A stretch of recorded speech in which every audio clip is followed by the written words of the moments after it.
your page and start We're live sharing. on my page. Share. You can share it to everybody else's page. Yeah. Well, I can't share it. I can't. Okay. Well, everybody can share it from my page. Mitch, Mayo, y'all go to my page and share it. Facebook got me. Yeah, David's on Facebook jail. So. What's your page? AJ Woodson. AJWOODSON. Yeah. And let me share it to Black Westchester in a couple of pages. Hold on. Share it to people. Oh, you don't have me as a friend. Oh, that's because you changed your name so much. Because you just came back on. I just sent you a friend request, so. Yeah. I just confirmed it. All right. That's AJ Woodson, right? Yes, sir. Okay, and I just confirmed Kara. Right. So yeah, y'all can share it from my page. I see Carol shared it already. I'm getting ready to do it now. Yeah.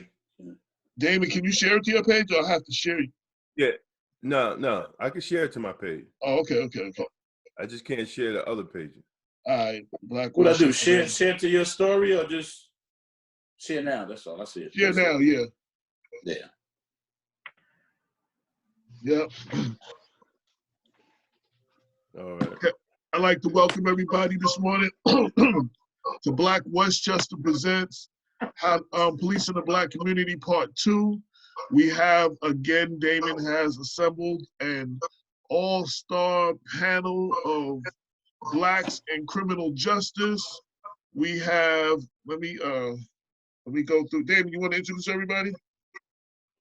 Yes. No. Let's let them introduce themselves. Preston, tell everybody who you are.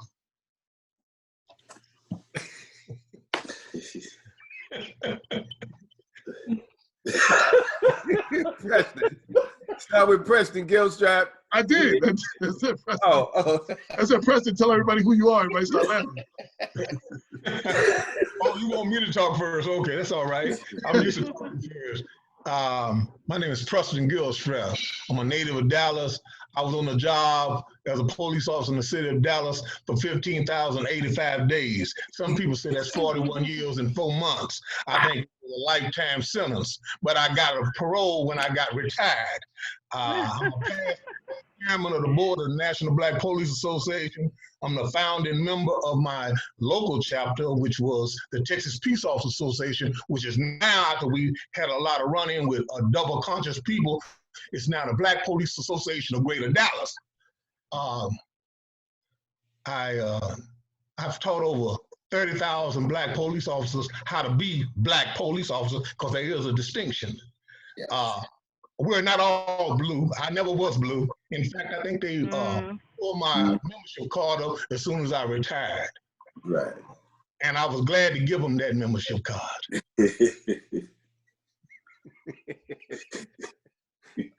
Anthony Mitchell. Okay, so everybody might want to mute themselves when they're not talking, so we can not have a whole lot of background noises. Go ahead. All right. Anthony Mitchell, retired narcotics sergeant out of Mount Vernon. Worked in juvenile corrections for about 4 or 5 years at Spofford Juvenile Detention Center. I was there when the Central Park 5 was there. Worked in Mount Vernon for 15 years in several positions, from school resource officer, youth detective, homicide detective, narcotics sergeant. Actually was the honorary deputy police commissioner for a period of time. Was president of the National Black Police Association of Westchester after Damian Jones there. Was engaged. We started the organization Blacks and Blues of Mount Vernon. You name it, I'll speak on it. You know, there's nothing that I'm afraid of. When I came on the job, I wasn't coming in there to get rank or anything. I just came because it was paying better than the last job I had. But then I got engaged and started getting involved with the community, and I felt like it was time to make a difference. Mayo Bartlett. All right, good morning. Mayo Bartlett. I'm an attorney. I started working in the DA's office She's in 1992, stayed there for 11 years, ran the bias crime unit there in Westchester County, based in White Plains, New York. 2003, left and started my own law firm, engaged in practice of criminal defense, civil rights, and personal injury. I have taught a number of law enforcement, including prosecutors and also police. And I've also taught a lot of continuing legal education to the general legal community. I have been engaged in human rights and civil rights, I'd say well before I started practicing law. Went to school with Damon Jones back in the 1850s, I think it was, right? We do a lot of work on social justice and in an effort to try to make sure that people understand their rights. And then beyond that, not just understanding the rights, but how to safely try to implement those rights and to make sure that we are able to safely interact with law enforcement if and when the time comes. And he had a little bit of a jump shot too. Not so much of a jump anymore. Charles Billups. Well, you just told everybody who I was. Charles Billups, chair of the Grand Council of Guardians. I represent over a dozen different law enforcement fraternal organizations in New York State. All right? And he's AKA the Godfather. Yeah, all right. No, Yeah, that's yeah. Preston. That's the Yes, Preston. And last but not least, Carol. Oh, Carol, there you go. Your video went off. There you go. Yeah, I had to put the mic on, or the mic, yeah. So anyway, my name is Carol Holloman Horn. I am a fired Buffalo police officer, and I was fired when I stopped my coworker from choking a handcuffed black man. He went on to be promoted and to. Wow. Are you able to hear me? Yes, Yeah. yes. Oh, okay. So he went on to be promoted, and he continued to abuse people. He choked the on-duty officer who wanted to leave his platoon, and he finally was brought up on federal charges, where he pled guilty to using unnecessary excessive force, like about 10 years later. So he went to jail for like 6 months, but I still don't have my pension. So now, well, even before then, I was fighting for, basically for the police to stop abusing us, because on the job I saw it so much, and there was nobody to go to. Like even now, you can make complaints and everything, but they pick and choose which ones they take action on. So I continue to fight. You know, a lot of people won't speak up, and a lot of blacks in the uniform won't speak up because of things like what happened to you, for fear that that's going to happen to them. One of the things I've all the people on this panel are definitely not of that temperament, and definitely are those who spoke up and will speak up. And that's why I'm glad to have all of you here, and that Damon picked this panel to have this conversation. I think it's very important. Shout out to Darren Green. His birthday's today. So I want to give him a shout out, because he's one that might be in one of these calls too, that I've seen out there in Long Island doing some work. And you know, we just celebrated Malcolm X's birthday. You know, he talked about what he talked about police criminality 50 plus years, 56 years ago. I was just reading something from 64. We're still facing those things today. And it's a shame that I don't know, we might be actually in the worst place, because we're not fighting like they were fighting in the 60s. Yeah. You know what I'm saying? Everybody want to speak on that to start the conversation there? I grew up in the 60s. Okay.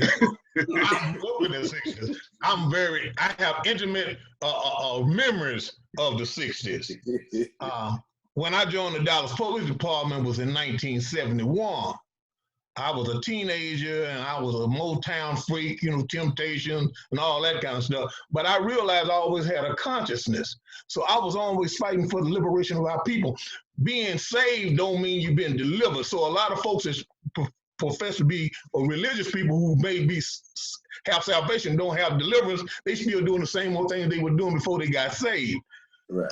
The problem is that when I first learned how to be an advocate and an activist, I was around a bunch of people that were considered to be crazy. Well, I had a crazy streak in me, so I felt at home with these kind of people. And I was raised by old people who believed that when we got our education and we got our respect and we got our stations in life, that we would someday be equal with everybody else. Well, I found out after 6 or 7 years that ain't true. Mm. We still fighting a battle because we got a lot of what I call punks with guns running around who happen to be black. Right. Who don't do the job. They just glad to have a check and a retirement and an opportunity for a retirement. They don't care anything about the people. And the reason why we're not a dead race right now in America is because we have some crazy people who will stand up, advocate,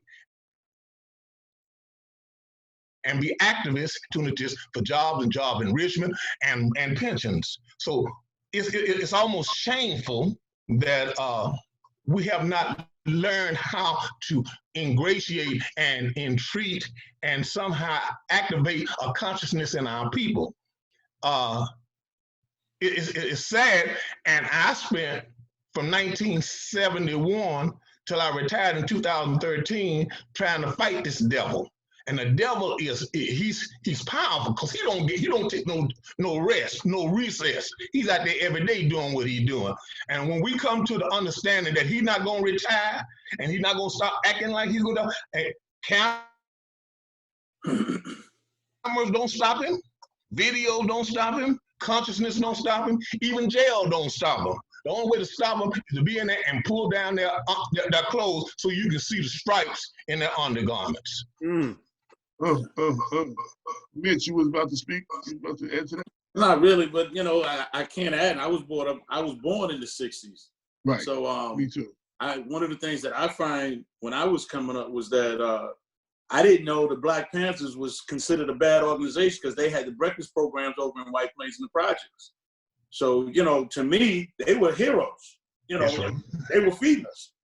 It's not till I got much older and started, you know, in college when they started really talking about, oh, they were this, they were that, and trying to, you know, it confused my image a little bit about the Black Panthers, but they were already heroes to me. So it was like, nah, hold up, this can't be happening, you know.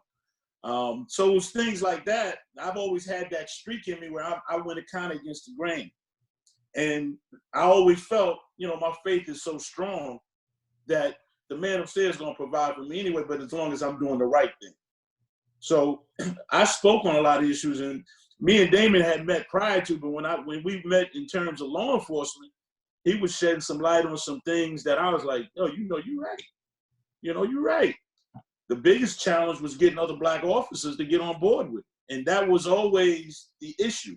Everybody's scared to lose instead of realizing if we all come together, we got more to gain. So I've always found it intriguing that people don't want to fight for themselves, and the only way they see is if massa provides that opportunity for them instead of them providing the opportunity for themselves. So one of my biggest issues with our leadership, and it just doesn't go to law enforcement, but our Black leadership doesn't speak out enough about providing for the Black community. So that bothers me more than anything because they can navigate and put the issue out on the table, and then they can garner the support from us. So it has to be an all-around effect. It has to be a plan for us to get engaged and get involved and do more. Mm. Right. Now, Damon, you know, we say that officers don't speak up when the situation, and when we do have an officer who does speak up, we don't rally around him or her when they do. You know, they out there, you know, I've been in the struggle with Mitch, with Charles, with Mayo, with you. We've gone to various different places, Long Island and all of the other places in the city. But it's like we don't have each other's back, and that's that you're kind of out there on an island of your own. You know what I'm saying? So it's just like, you know, you want to speak on that? Well, this is something we talk about often, Damon. Well, I mean, everybody on this panel can speak on that. I mean, you know, Carrie all went through what she went through, and it wasn't a peep out of nobody to support her, you know, and to help her. You know, Charles has been supportive of me in Westchester when I couldn't get black officers in Westchester to stand up. You know, and Mitch can tell you that too. We would have to have all the black officers that was standing there came from New York City. Yep. You know, there wasn't none in Westchester. You know, so for issues in Westchester. Exactly. Exactly. So I mean, Preston said it. You know, we too busy, you know, worried about our pension and thinking that, you know, we're protecting ourselves, but in the long run, we're just hurting. We're just hurting the community, and we're hurting black law enforcement. And the fact is that black law enforcement don't even know their history. You know, they don't know the struggle that it took for brothers like Preston and Ron and all the brothers that came before us, and even here in Westchester, you know, Commissioner Powell, Yvonne Powell, you know, all the people that struggled to fight for us to even have this job, man. You know, and we're just throwing it away for a paycheck. You know, we're just punks with guns, just like Preston said, because we don't want to stand up, man. We don't want to call it what it is and address this racist system that we work in. You know, and I think is after a while you really say fuck it. You know, I'm gonna go move in the mountains and sit in my basement and write a book. You weren't supposed to tell them where you were, Damon. So Charles, like you've been in the struggle for a while. I know I've heard you personally. You get tired. You're having the same fight. You're fighting for people that don't fight for themselves. Speak on that a little bit. Well, the key thing in dealing with me is that I do things from my heart. I truly believe in my people, and regardless of how slow they may move, I step up. Put it this way, I truly believe the reason why I'm still here today is because of the things I do for my people. That's right. Mm-hmm. Yeah.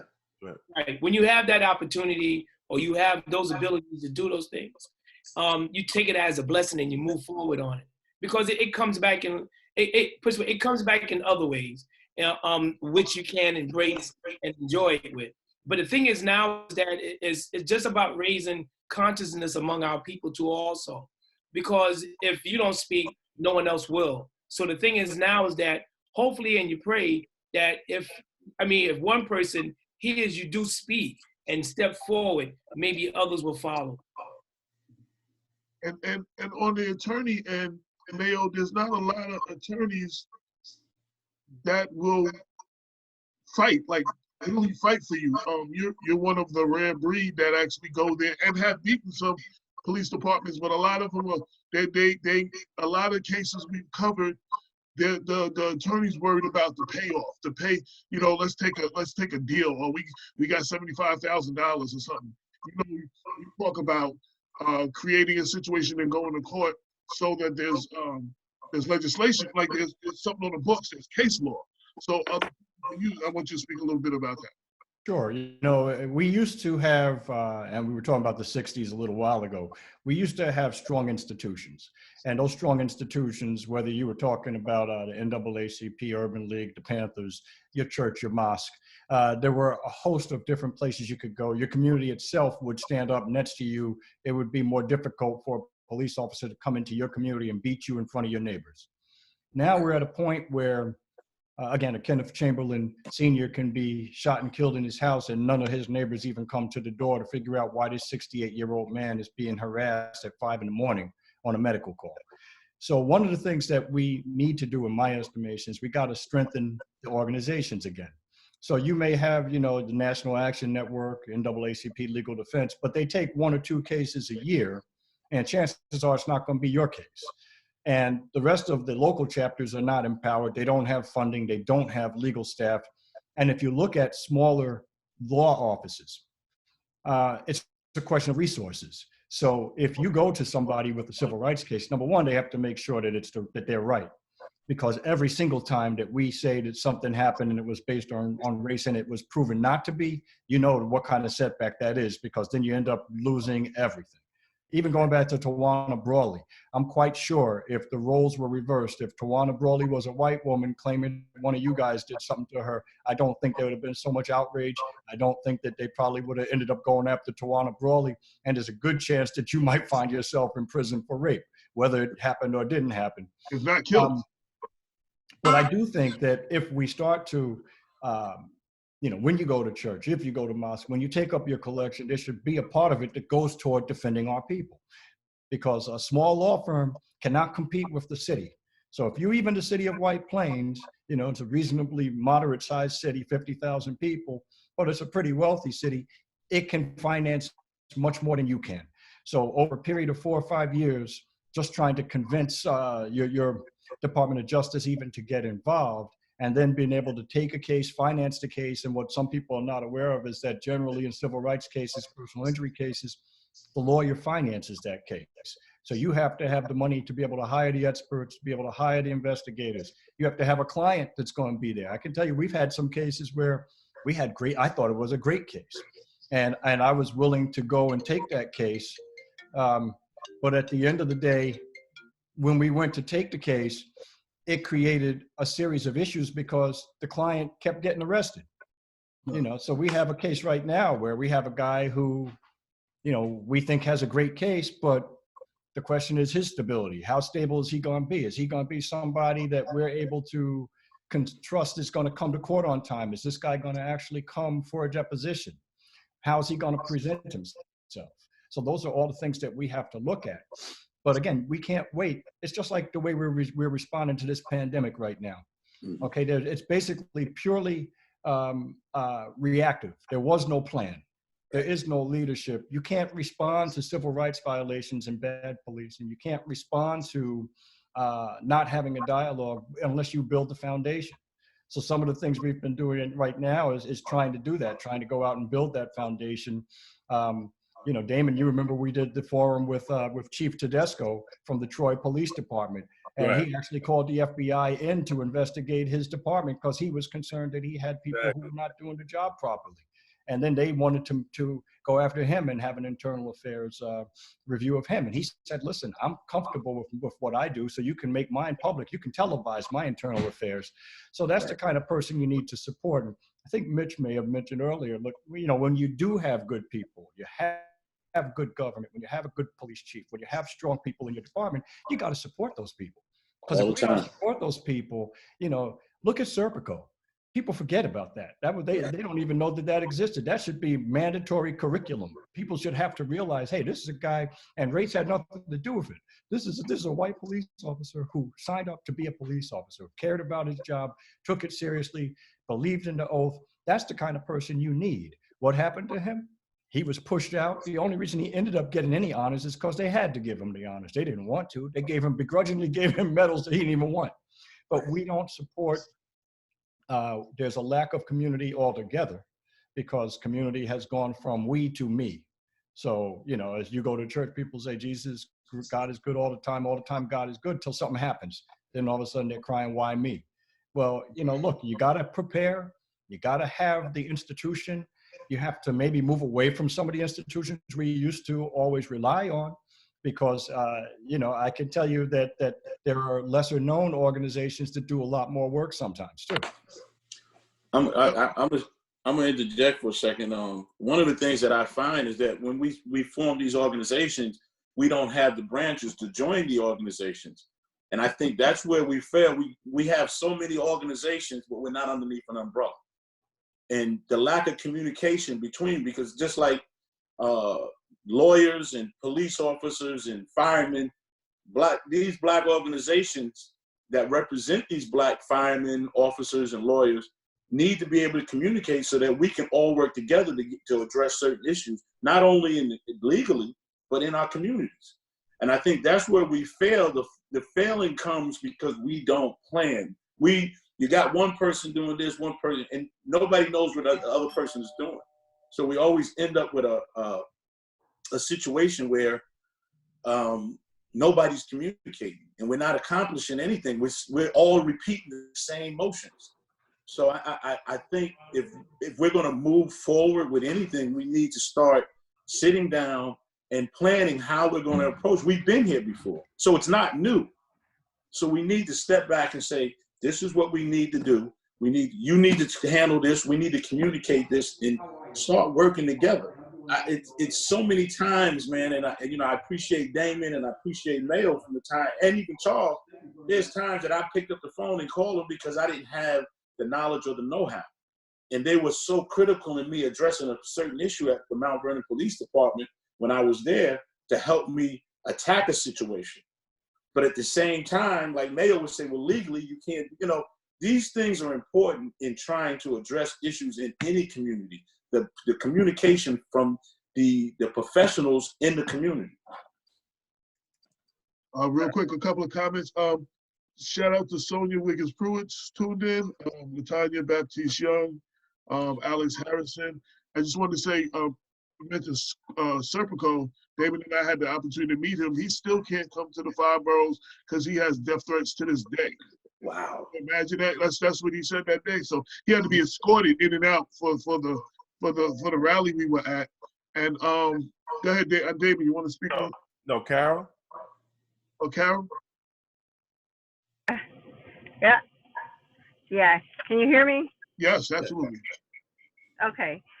So one thing about this meeting, because there's a good group of people in various different positions. Everything that has happened up to this point has not worked.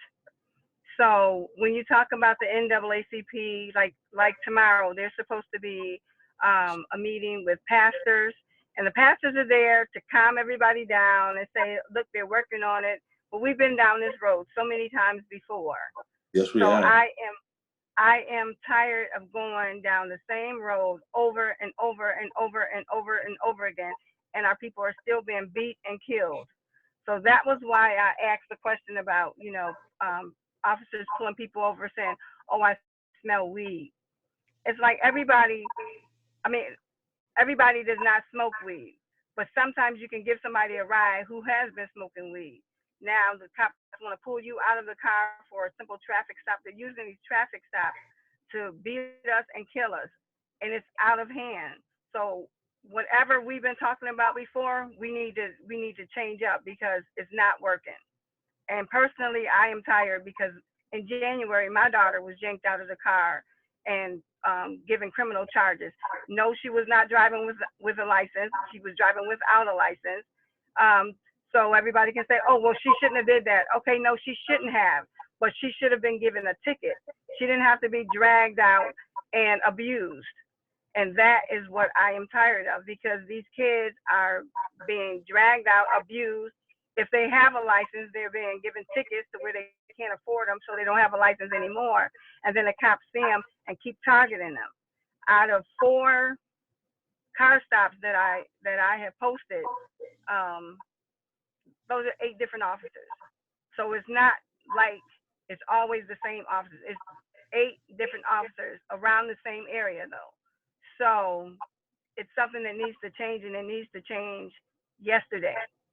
So as far as going forward, everybody's not going to join hands and sing Kumbaya because people are tired, and I don't blame them. And I'm not going to sit there and tell people, well, no, let them handle it. We've been through this over and over and over and over again. So unless we're talking about some solutions that's really going to cause a change, there's no need for us to even talk. David? Yeah. Well, I think there are solutions. We may not. I think we have to sit down and discuss it. I mean, it goes back to square one. we can sit here and, you know, there's issues that my son had to deal with an issue in New York City. I had to deal with issues in the police department where I was falsely accused of certain things, and come to find out the so-called lieutenant who investigated it didn't even look at the basic stuff like my payroll to see if I was supposed to even be at the job. So there are so many different facets to this that we have to begin by sitting down and having a discussion to look at the issue so that we can approach it in a methodical way, as opposed to, we can't go ramshot. That's what we've always done. We've always had somebody that's going to stand out and make a lot of noise, but there's never been no organization behind it. So it still comes back to step one, is we got to sit down and discuss, and we got to plan better than we planned in the past, because it has been done. Yeah, I want to jump in, and let me say this. In dealing with law enforcement, period, talking about the police and things like that, the way of policing hasn't changed. Right. What has changed is the way we think and the way we interact with ourselves. Our younger people are totally disconnected from us because they speak a different language. And those who are still our age or either older are thinking how it used to be. But yet still, though, we can't come together, to make the difference. Now, to really affect real change in policing, it would need, put it this way, all the police departments, probably the whole United States, would need a true enema. It would need to be cleaned out. And I'm not talking about from the bottom. I'm talking about from the top. The same way how God dispersed the Jews for 40 years to allow those elders to die off, to allow new thinking, new ways to come in, that's what's needed in the police departments. As long as those who are running those agencies and those departments still think the same way, nothing's going to change, because those same ideas, all it does is filter down to the cops on the streets. Now, I truly believe a lot of the cops who literally take these jobs are not there to brutalize or single out people. It's just that they get caught up into the training and or lack thereof. Well, I would say the hereditary part, because it's a hereditary thing that's passed down, and then they fall into the same group in order to be accepted. So, those are some of the problems that's affecting the police departments. Our issue is they are still working in the same mode, just that they're using different names and different tactics, and we are disenfranchised, and we are far apart than ever we was before. Because our young people are not thinking the way we're thinking, and our young people are not working with us, and those are the older ones are not learning the new language to talk to the young people. Well, I think if we go beyond, and you need to have coalitions, I think also. Anytime you're not the majority, you got to have a coalition in order to get things accomplished. It makes it much easier. And again, look, going back to Mr. Chamberlain's case, 68-year-old retired Marine, correction officer who's retired, in his house on a medical call, his life aid went off. White Plains police arrived at his house, stayed there for about over an hour, tormenting him because he wouldn't let them in. The life aid called to cancel his actual call, said he didn't need assistance, and he was there talking to them. They could see he was okay. They broke the door down, called him a nigger. He said, "I'm a 68-year-old man with a heart condition. Won't you please leave me alone?" They said, "We don't give an F, nigger." Broke the door down and killed him. He's dead. Now, I will tell you, if he was Italian, if he was Irish, if he was Asian, if he was Jewish, that's not happening. It's not happening. So I think that we have to stop looking at police as if police have the same response for everybody also. They don't. They have a particular response with us. Okay, and yes, there's a particular response with poor people, maybe Hispanic, but basically they don't believe that we have a center of power. So if you can't go to the mayor, either by ourselves or with a coalition of fellow citizens who don't think that this is right, then we're going to have a problem. If the mayor thinks that it's important, and the mayor thinks that he or she won't get elected again, or the governor thinks he or she won't get elected again, or your next Mike Bloomberg who thinks they're going to walk into the presidency and now realizes that all that stop and frisk stuff is going to come back and bite him and he can't, That's what that has to happen. So when we go now, let's say in response to that, there was the Coalition for Police Reform. And I think it's a good organization. It's not perfect, it's evolving, but it requires a ton of work. What I can say is they have a seat at the county executive's office right now. So we meet with the county executive, and that's on at least a monthly basis. If it's necessary to meet more than that, we meet more than that. And, you know, look, if you can do that, if you can meet with your town supervisor, your city, your mayor, your governor, then at least you can get to the point where you can start moving forward. The other thing is when we start to get people elected in local races, you may not think your local representative or state senator is going to make a big difference, but he or she will. And in New York, now we have reforms. So where all of us, if we were to get arrested, the police would be able to, they're going to have your rap sheet, okay? So anything you ever did, they're going to have. And anything that you didn't get arrested for, they're going to go back through your school logs and your Facebook pages and all that for younger people. And they're going to say, well, you know, Mayo, when he was 17, he got into a fight, even though it's not a criminal conviction, and they're going to tell a jury that. So now instead of me being supposedly having an equal shot at it, and really the DA's office has to prove my guilt, okay? I shouldn't have to do anything. I'm already coming into it with a presumption that I'm wrong. And it used to be you couldn't get that information about the police officers. Now in discovery in New York State, at least, and New York is not the progressive state everybody makes it out to be. As a matter of fact, it's one of the least progressive states and highly taxed states in the country. But now they give you the police officer's background. So they will tell you this officer had been disciplined for these reasons. This is what happened with this officer. A lot of these people are not making arrests anymore because you can't come in to me and tell me that you engaged in simulated rape in police headquarters and expect the jury to believe you. So, and then the next question is, why is that person on payroll? You know, but those are the things we have to do. And we have to establish new organizations to the degree that some of the older ones still function well, that's fine, support them. But if they don't function well, then it's time to step in to move into some other things. As Malcolm would say, then you stop going to that and you move into some action. Let me jump in here. I'm old school.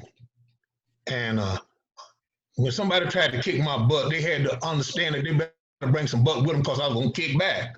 I had no problem dealing with folk that didn't respect our people. I challenged them right up in front of everybody and have arrested folk who misuse my folk. I don't allow my folk to mess over my folk.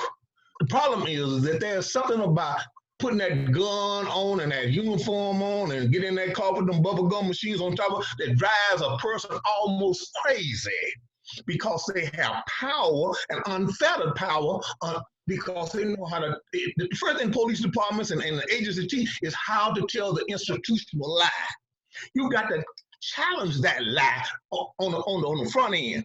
People talking about probable cause and suspicious activity and furtive gestures and all that. That's all lingo for harassment.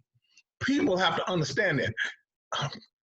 It's almost embarrassing for me because I was old school warrior. So I'd go and ask the brothers, are you in an organization? Come to the meeting, my brother, so we can share some information, so we can all bond together, so we can make things better for us and for the people that are gonna come after us. I had one guy run into the woman's restroom to stop from talking to me, but I wouldn't allow him that respite. I waited outside the door, wait for him to come out, and I called that sissy out. And guess what?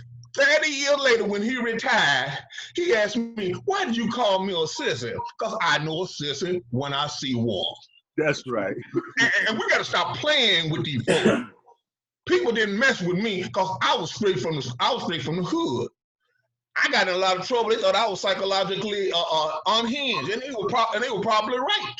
But the thing is that if you're gonna wear the uniform, if you're gonna put on the Superman or the Superwoman suit, don't go into the phone booth. Come on out with it.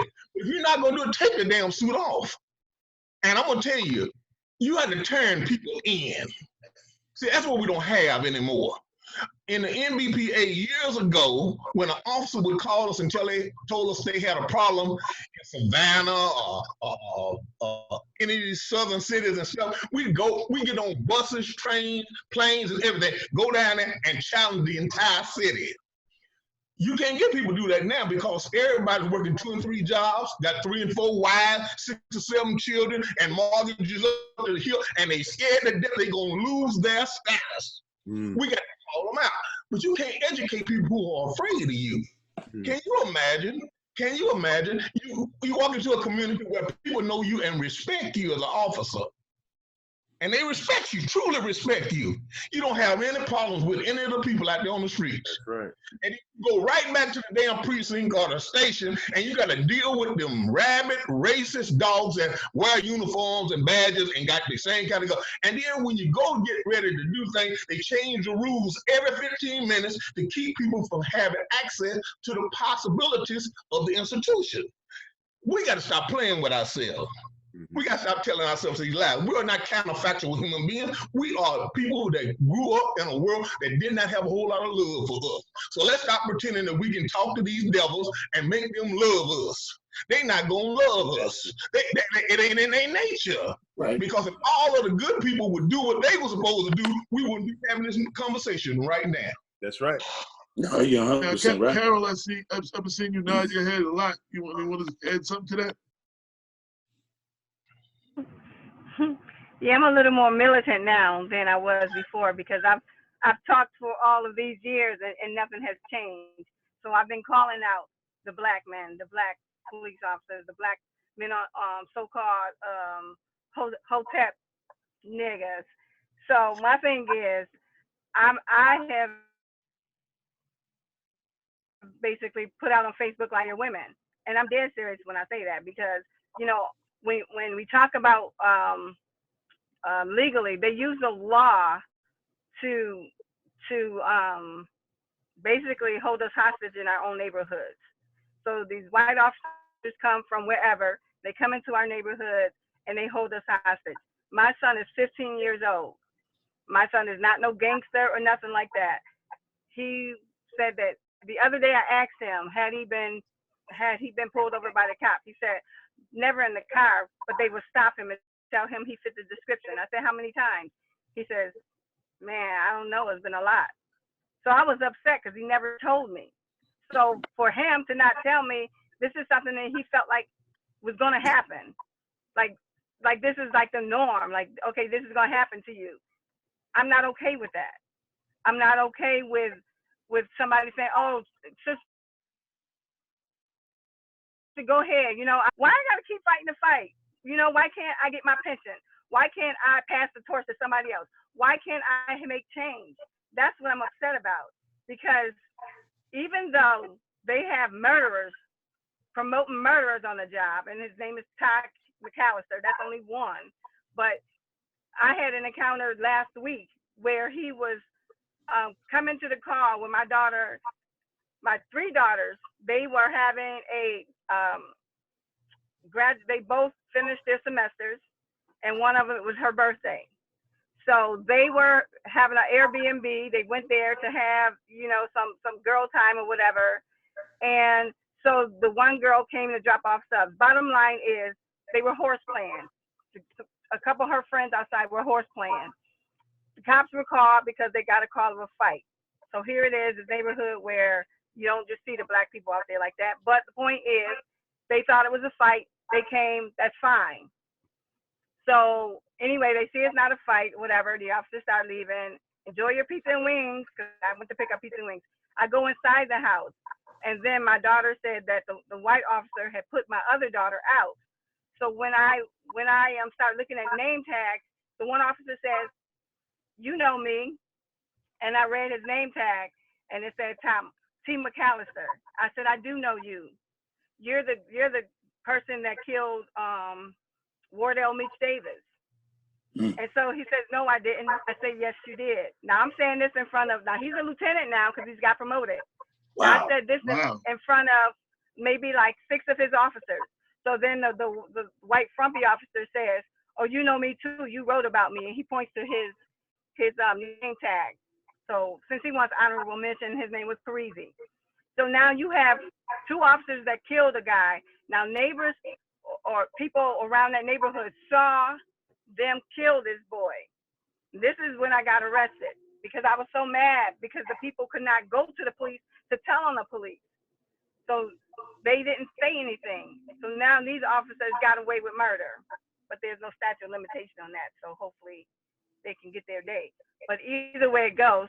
So this is who the mayor is protecting. This is who the police commissioner, the same police commissioner who fired me, is still on there. This is what they're letting happen. All of these car stops, where there's one now that is now being investigated because there was a video, and the boy got punched in his eye socket broke, his arm, his shoulder is broke. So this just happened like within the last few weeks. But this is what they let happen. So now we got to sit back day after day after day while they pull our kids over and treat them like crap in their own neighborhood. So my 15-year-old son can't walk down the street? I don't think so. I'm not going to sit back and just say, oh, well, it's part of how life is, son. No, I'm not. This is not how life is going to be for him. And so if y'all, when I say y'all, I mean black men are not going to stand up, then the black women have to do it. Well, you know, I want to comment on that, and something that Carrie all left out. This is a black city. Buffalo's a black city, and the question we have to ask is, how the hell this is going on when black people run the city? That's exactly correct. How does these things go on in police department that black people run? See, we could talk about the white man all day, right? We could talk about racism all day, right?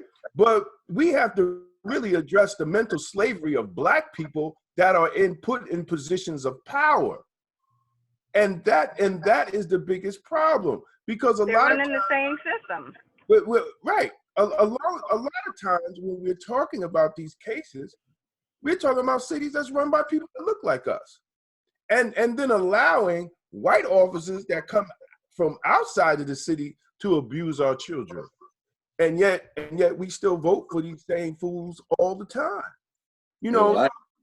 So, and then the same quote black politicians, they don't take advice from the black officers. Mitch, Mayo, and probably Preston.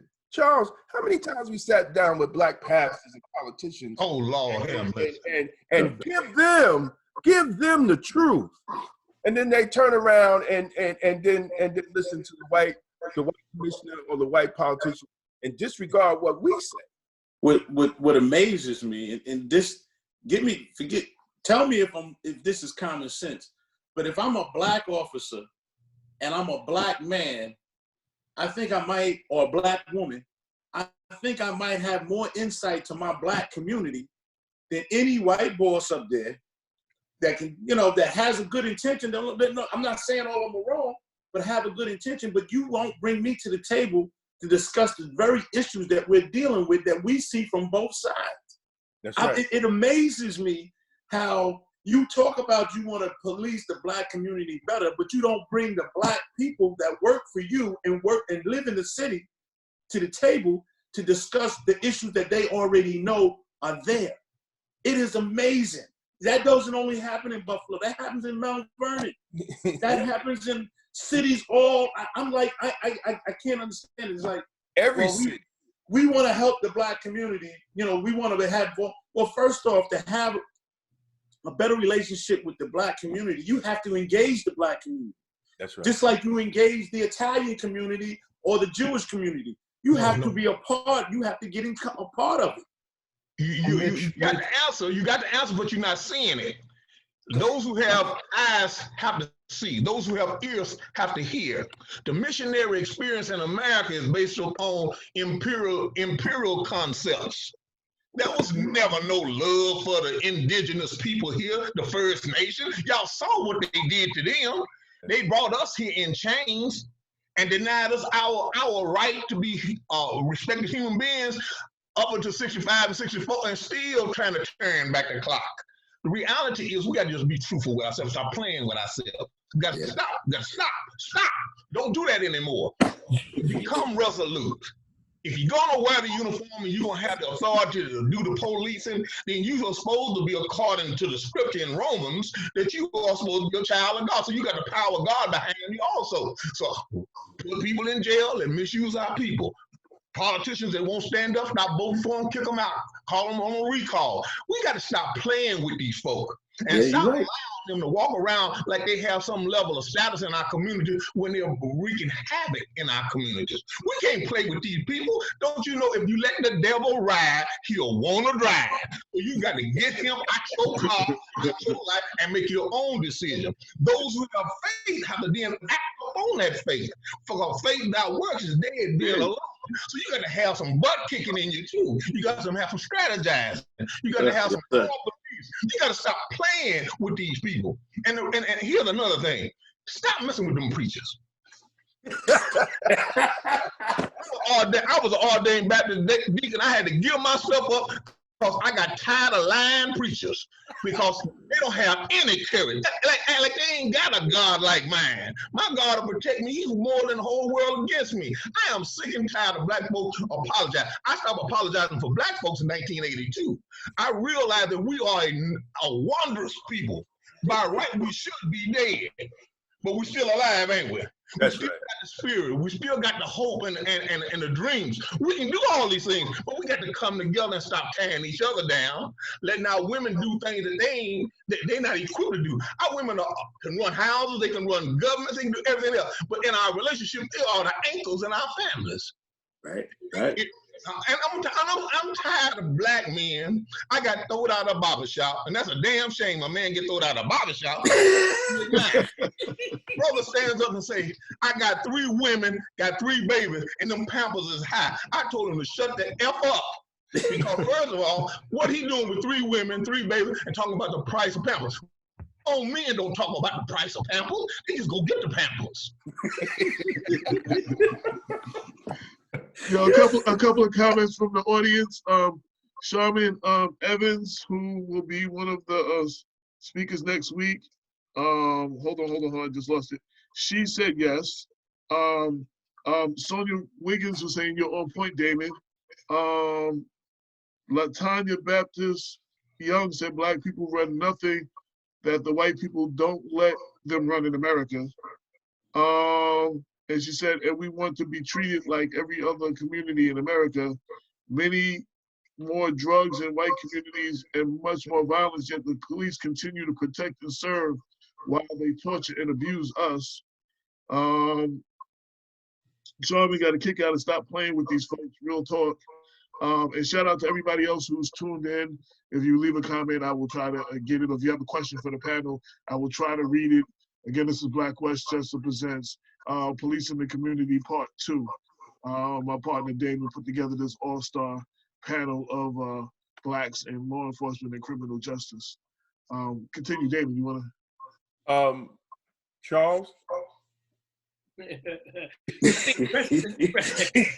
a hard act to follow there, bro. Right. Dropped it all. It's true. But the saddest thing about it is that depending on what part of the country or what city you may be in, is that as Preston was saying, we don't have the numbers in those police departments. First of all, and that's one thing.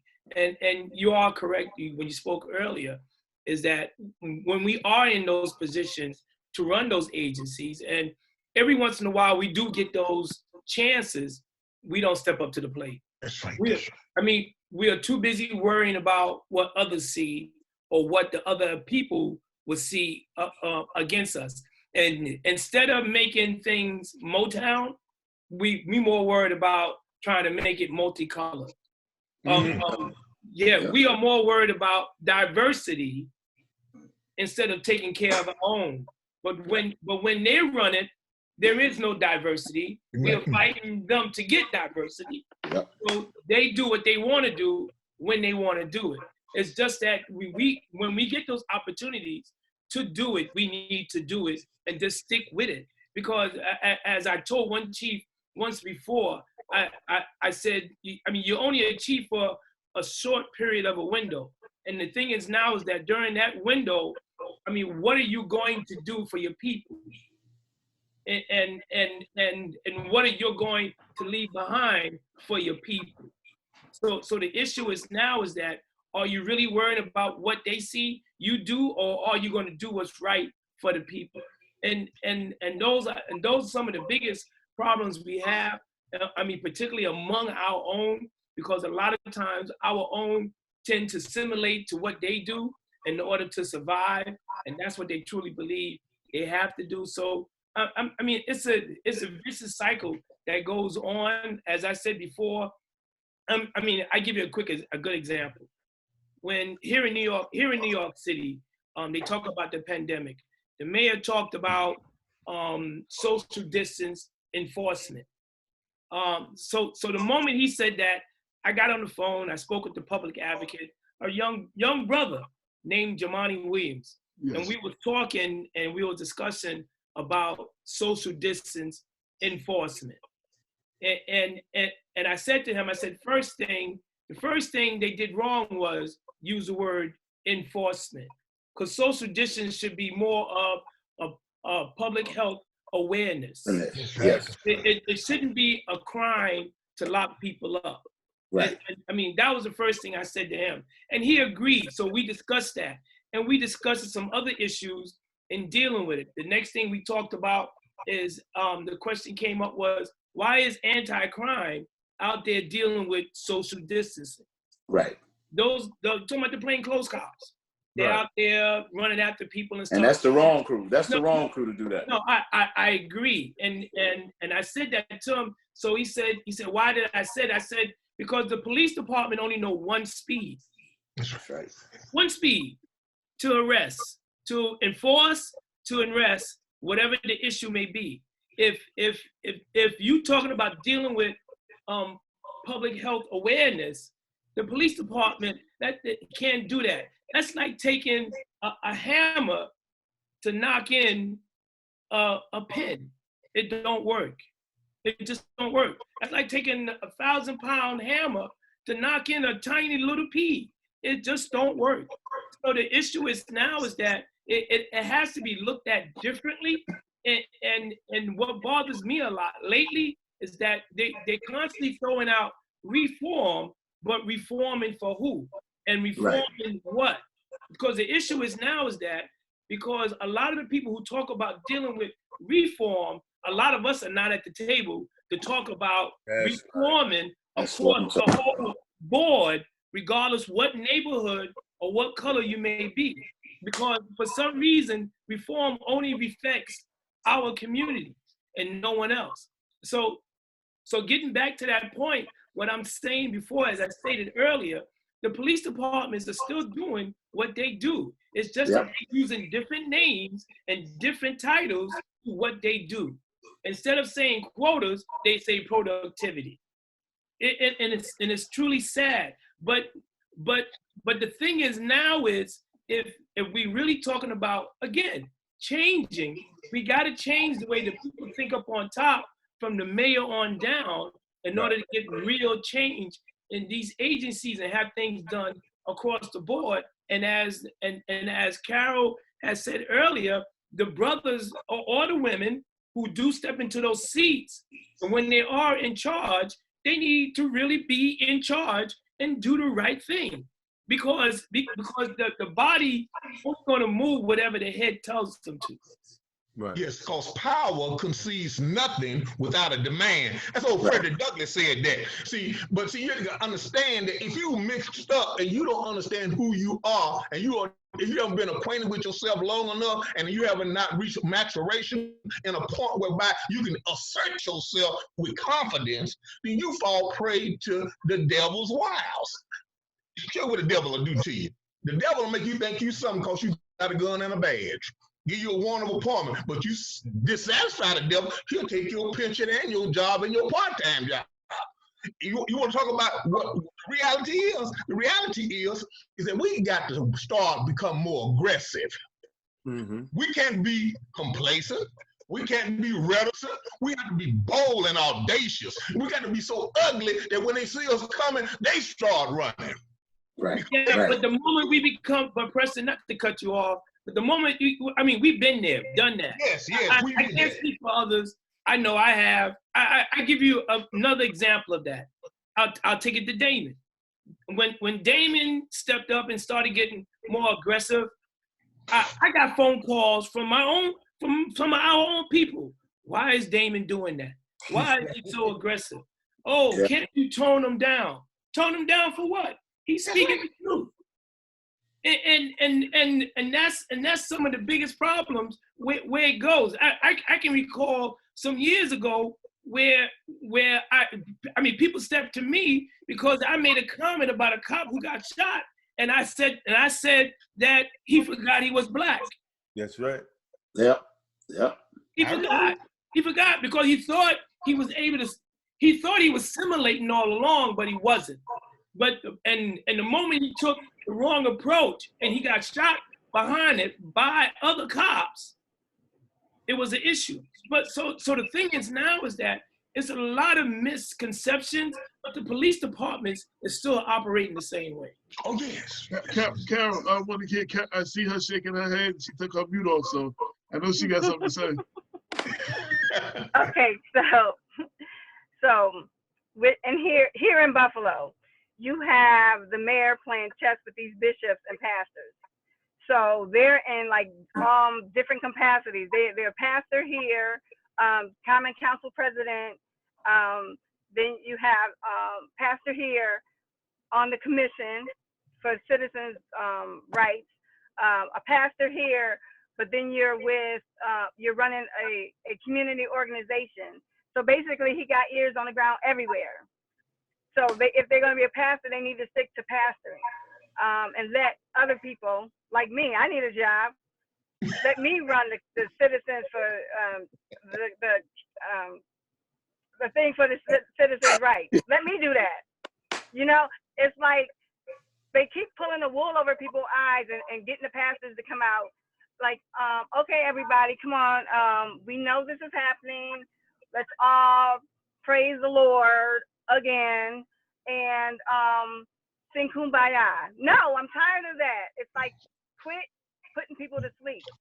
It's like, you are not changing things. If you're not going to change things, then just step aside. Let whoever is going to create change, let them do it. I'm tired of doing all of these community meetings and say, okay, well, what solutions are we doing? Oh, well, how are we going to come at them with this? How about we say, okay, you know what? We have come to you. We have done what we were supposed to do. We filed all the paperwork. We went to all the people. Nothing has changed. So now here's your letter of resignation. You can go ahead and hand it in whenever you're ready because you need to go. And I think, I mean, personally, I really want to just take them and say, okay, you know, I gave you that letter like 10 days ago. You didn't resign. So, okay, you got to go. And then literally like drag them out of there if I have to. But that's what I want to do. But, and I'm sure that there's people that are behind me on that. But to keep putting people to sleep, you know, so come on, pastors, hurry up. We got to calm them down. We got stereo horn, rabble rousing. We gotta calm the people down. Look, we're doing something. Look over there. The NAACP is involved. You know, they don't get involved in nothing in Buffalo. So look, they're involved. So we're doing something. And the only thing they're doing is pulling the wool over their eyes again and again and again. Like I said, my son is 15 years old. I'm afraid for him. And I don't feel like I need to be afraid for him. But nothing has changed. So we have to do something drastic. And while everybody is saying, well, no, let's go and let's vote, I've done that. Any solution you can name, I've done it. So now it's like, okay, they really need to go for real. So, I mean, am I going to sit back and let my son, while he's walking down the street, get stopped by a white cop and then get killed because this is how they just wanted to go? I mean, no, it doesn't even make sense. So why should I even sit back and even have to have a conversation about something that doesn't make sense? That's frustrating. Well, when you talk about voting, though, and you look at Buffalo being a black city, you know, voting by itself is not enough, but you got to frame, I think we have to frame the terms of the election. So too often we're voting based on things other people think are important. Oh, the economy, whatever it is. No, we have to have the forms. We have to, again, partner, tell people, you know, every candidate should have to answer what their position is on abuse in policing. Right. And at that point, if we can get enough people, especially if it's 90% people in Buffalo or whatever the percentage is, if it's majority black in Buffalo and they can't vote that person out, then it's going to be a problem in Buffalo. And going back to what we were talking about in terms of New York City, when we were talking about police knowing one speed, I differ on that. I think they know multiple speeds. They know who to harass and who not to harass.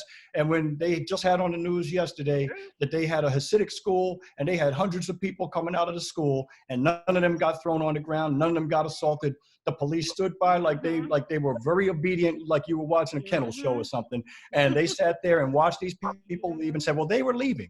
I can guarantee you, if it was a school of black people or Latinos leaving there, they wouldn't have sat there and given them the opportunity to leave only to come back tomorrow. So again, we have proven to them that we are not a community at this point that needs to be respected and that they need to fear. And if the mayor knows that he or she is going to lose their job, because that's why they're not there, believe me, many people are not in elected office to do the job they were elected to do. If I'm the mayor, I hand out contracts, so I make sure that the streets are paved by my friends. That one speed is only for black and brown communities. Exactly. Yeah. Right. That's what I'm saying. I ain't talking about anywhere else. Absolutely. Keep this in mind. The police department, if you look at it back years ago, was formulated to suppress us. Absolutely. No one else. That's right. It was there to keep us in control. So that speed is always going to be one speed for us. That's basically what it comes down to. And one of the main reasons why it's always going to be that way, because us as a people can't come together and can't unify. And the saddest thing about, you're talking about coalitions, I have joined and been part of coalitions who have sold us out. Because it reminds me of an episode I watched one day. I was watching Braveheart, and they had the Englishmen or the lords, they go speak to the king, and the king give them all the land, and then the peasants are not getting nothing at all. So the sad thing about it, those so-called leaders who are up on top that are running things and they look like us, a lot of them are sellouts. Well, those are the people, but we have to. But the thing is, we constantly keep voting these people in, and they keep getting in because, and that's the saddest part about it, because they allow that same door to revolve around and around and around. And the thing is, we get the short end of the stick. And I'll give you a better example. They talk about gentrification in New York City. Put it this way, the so-called leaders and politicians knew about this at least 10 to 15 years before it actually hit. Now you think our so-called leaders will come back to us and say, listen, you need to buy those properties. You need to be homeowners. You need to own that property. That apartment building where you're living, you need to buy it. It needs to be yours, because in some years to come, you're not going to be able to afford to live there anymore. You think anyone took the opportunity to sit down and talk to us and tell us how we need to come together? Nah, not really. Not really. Well, what I'm suggesting is this. What I'm suggesting is, yes, I agree with you, okay? However, if we're going to have a way moving forward, we got to be able to look at different frameworks. Maybe it's a different coalition that does work. Maybe we have to be a little more selective about who we invite into the coalition. We have to look at who we're going to put in positions of power. We have to invite our sisters and recognize them and respect them as having an evolving role. We can't go back to what always worked. And also, I think that the lack of history, we don't realize what has worked in the past and how important our family structure was. Okay, so we've lost a lot of that. But in order to move forward, we're going to have to bring it back. You need some form of foundation. I can't speak for others, but I'm tired of marching. Ministers. I'm sorry? I can't speak for others, but I'm tired of marching. I didn't get my share of marching. I'm not talking about marching. I am too. I'm not talking about marching. All my shoes, been there, done that. And the issue is that we put it this way, we got less now than what we had years ago. What is your proposal then? I really don't know. We got to have a proposal. Otherwise we just talking about what marching. We know the only thing marching does, it gives us an avenue to vent. I'm not talking about marching. Once we vent, we go right back to the same. I'm talking about giving out resignation letters. No, you know what? We can sit here and go back and forth about what we've done. The thing is that you've got to prepare the next generation. So we got to educate first off. I know we all tired. but you got to educate the next generation that has the energy to bring forth the new stuff. You can't sit back here and say, look, I done did this. Yeah, we did all of that. Okay, because I was new to it. So I went in March, I did all of the hollering and screaming, and this is where we've got. Like you said, we've gotten less now than we got less now than we had in the past. I look at the Black Panther model, which was excellent until it was infiltrated. Okay, perfect model. Okay, if you go back to that, that's where you can begin. Okay, I'm not saying the same. No, I think you should be just as radical, but you need to know the law. One of the things, requirements of the Black Panthers was you had to know the law before you engage. So these are things that we need to start looking at. Not only that, training our young people how to look, what to look for. The Black Panthers wasn't made up of old men. No. They were college students, high school students. You know what I'm saying? So we've been, organizations like that have been dogged and put down so badly that we forgot that their basic foundation was built on the community. And we've gotten away from it. We get mad at each other because this group won't do. Again, we have to sit down and we have to have a plan. You can't go forward without knowing where you want to go. We sitting back and going like, I'm tired of this. Look, I'm gonna tell you, I got tired when a black man in Mount Vernon, when a 14-year-old kid that was in my law enforcement class, when I was a school resource, got spit on by a white officer. If it wasn't for a pastor to see it, nothing would have happened. But you know what the mayor did? He allowed that person to resign. He spit on a 14-year-old kid. He allowed him to resign.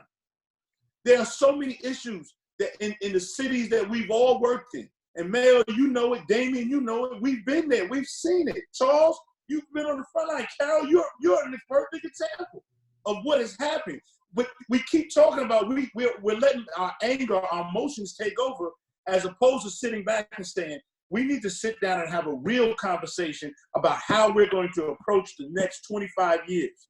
Yeah. How we're going to make a difference, as opposed to sitting here being angry at everything. But Tony, the saddest thing about it, our young people today speak a totally different language from us. But I'm gonna say this, Charles. No. Hear me out. What do you mean? What do you mean by that? Because they're not in. First of all, the average young person is not into the communication or the delivery of communication we are used to. They're not. They are totally different. They believe in social media. They believe in what's being fed on the internet and all over. I mean, all over the different web pages. They talk a totally different language. But Charles, and a lot of our young people don't even want to deal with some of the issues what we are even talking about. But Charles, I'm gonna say this. You have to meet them where they are. You have to speak their language. You have to reach out to them. It's up to us to reach out to them. Let me say this. When I taught that law enforcement course, which is the school, it was the alternative high school. They didn't have any options for these kids. So they said, we'll bring up the school resource officer and talk to them. And I said, I'm not just gonna sit in the school, I'm gonna talk to them. So we created a course. I still got the curriculum for it. And I sat down and started discussing laws, actually doing recruiting for law enforcement, for blacks to get involved in law enforcement. So what turned out happening, 80% of my kids that had already had prior contact with police, 82.3%, now recognize that they didn't know what the law was. Now you say the communication aspect. We got to go to where they are. They are. We cannot expect them, because how do you expect somebody to step up and know what you already know? We got to go down. We got to go to the schools. We got to go to the churches. We got to go to the camps. We got to go to everywhere and sit down and say, I'd like to talk to your kids about law enforcement and taking that as an occupation. I want to talk, not only that, not only lock it in there, but I want to go talk to your kids about being a lawyer. I want to talk to them about being a politician. We got to start informing and educating our kids. We keep getting caught up because we think we got to do it. We plant the seeds, then we'll see the trees. Right. We can't keep sitting here thinking that I'm not going to be here when the results come out. But That's the reality of it. you got to understand the sewing concept, my brother. The sewing concept is very simple. You may have good seed, but if you don't have good ground, you don't get much yield out of it. I get you. I get I you. don't care what generation they are. Our immediate threat is not our children. No. It's the institutions and the structures in our communities that continuously that increases racism, xenophobia, misogyny, and all those kind of things. Because that's the way this country is not based on no religion. It's not based on any kind of religion. It's based on capitalism. So what happens is we have to understand that. Stop playing. When we get together, we need to have two meetings. We need to have a meeting for the people we already done vetted. Okay. And when people come in that ain't been vetted, we don't say nothing with them. We give them a counterfactual agenda. So when they go and tell it, they done told the wrong damn thing. Understand what happens now. In the Godfather movie, Marlon Brando as his son said, don't let people know what you thinking. Don't ever tell them what, because you don't never know where that's gonna go. So what that's true. You got to make sure that you vet the people that's in your groups. Now I'm gonna tell you when you can know the real vetting the people. It's not intellectualism. It's not idealism. It's not ideology. I'm gonna tell you what it is. It's money. When people don't give their money, they don't care. Exactly. They don't believe, and they don't believe you. Yeah. They don't believe you for real if they ain't gonna give their money. You hit that on the money. I'm in a group and I tell them, I say, I want all the leaders, I teach a leadership course. I want all of the leaders to stand up and give a leadership offering to start our bank account. I didn't say how much, but I was watching. That first Negro, I ain't talking about N-E-G, I'm talking about a K-N-E-E-G-R-O-W. Like he in somebody's damn church. Listen to me now, $2. I said, y'all stop, let's do a leadership offering. Well, brother, you show us what a leadership offering is. I said, I put $1,000 in. You could have heard a rat pissing on cotton. So, if your money don't follow your conversation, you ain't got no conversation. Right. And if you're not willing to make a sacrifice and show people what you're willing to do, people say, how come your phone number's in the phone book? I say, that's right. But you the police. People will know your phone number. I said, okay, they know where I live. Why would I care about them not having my phone number? You know what happens when people call my number and ask me to do police stuff? I said, I'm retired. I'm gonna dial 911 for you. and I'm gonna be a witness. And I'm gonna be a damn good witness. But see, what happens is we got to stop playing with ourselves. See, we done seen this movie before. If you done seen, I don't care how many times you see The Wizard of Oz, when Dorothy get a chance to go to the greatest place in the world, she clicks her damn heels and go back to dust-ass Kansas. There was something wrong with that. But you know why she went back to Kansas? That's what she was familiar with. Right. With that. And understanding that, once you understand, our people are familiar to being dysfunctional, argumentative with each other. They'll call us out, talk about our mamas, our daddy, and our bastard children, but they won't say nothing about nobody else's children that they got to work for every day. So what we have to do, we have to start looking at our treasure. Our treasure is in our children. Our future is in our children. Yes, we got to learn how to talk different talk. Hell, my daddy could understand the talk I was giving him. He didn't know what a slap daddy was. My daddy, he said, don't come in here with that gangster stuff in my house. And I didn't hear the first time when he touched me upside the head, I understood what he wanted me to talk slower and use his language too. So it's got to be a conversation. Conversation means two-way. Right. And a giver. So let's understand it. I love my people. I'm a racialist.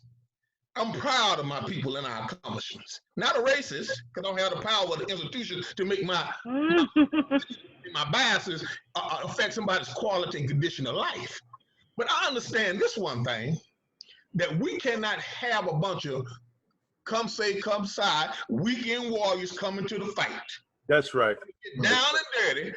I remember when Damon Ferry did his third press conference. People called me from all over the country. Say, is that one of your fellas? I said, no, they ain't. doing this thing up there.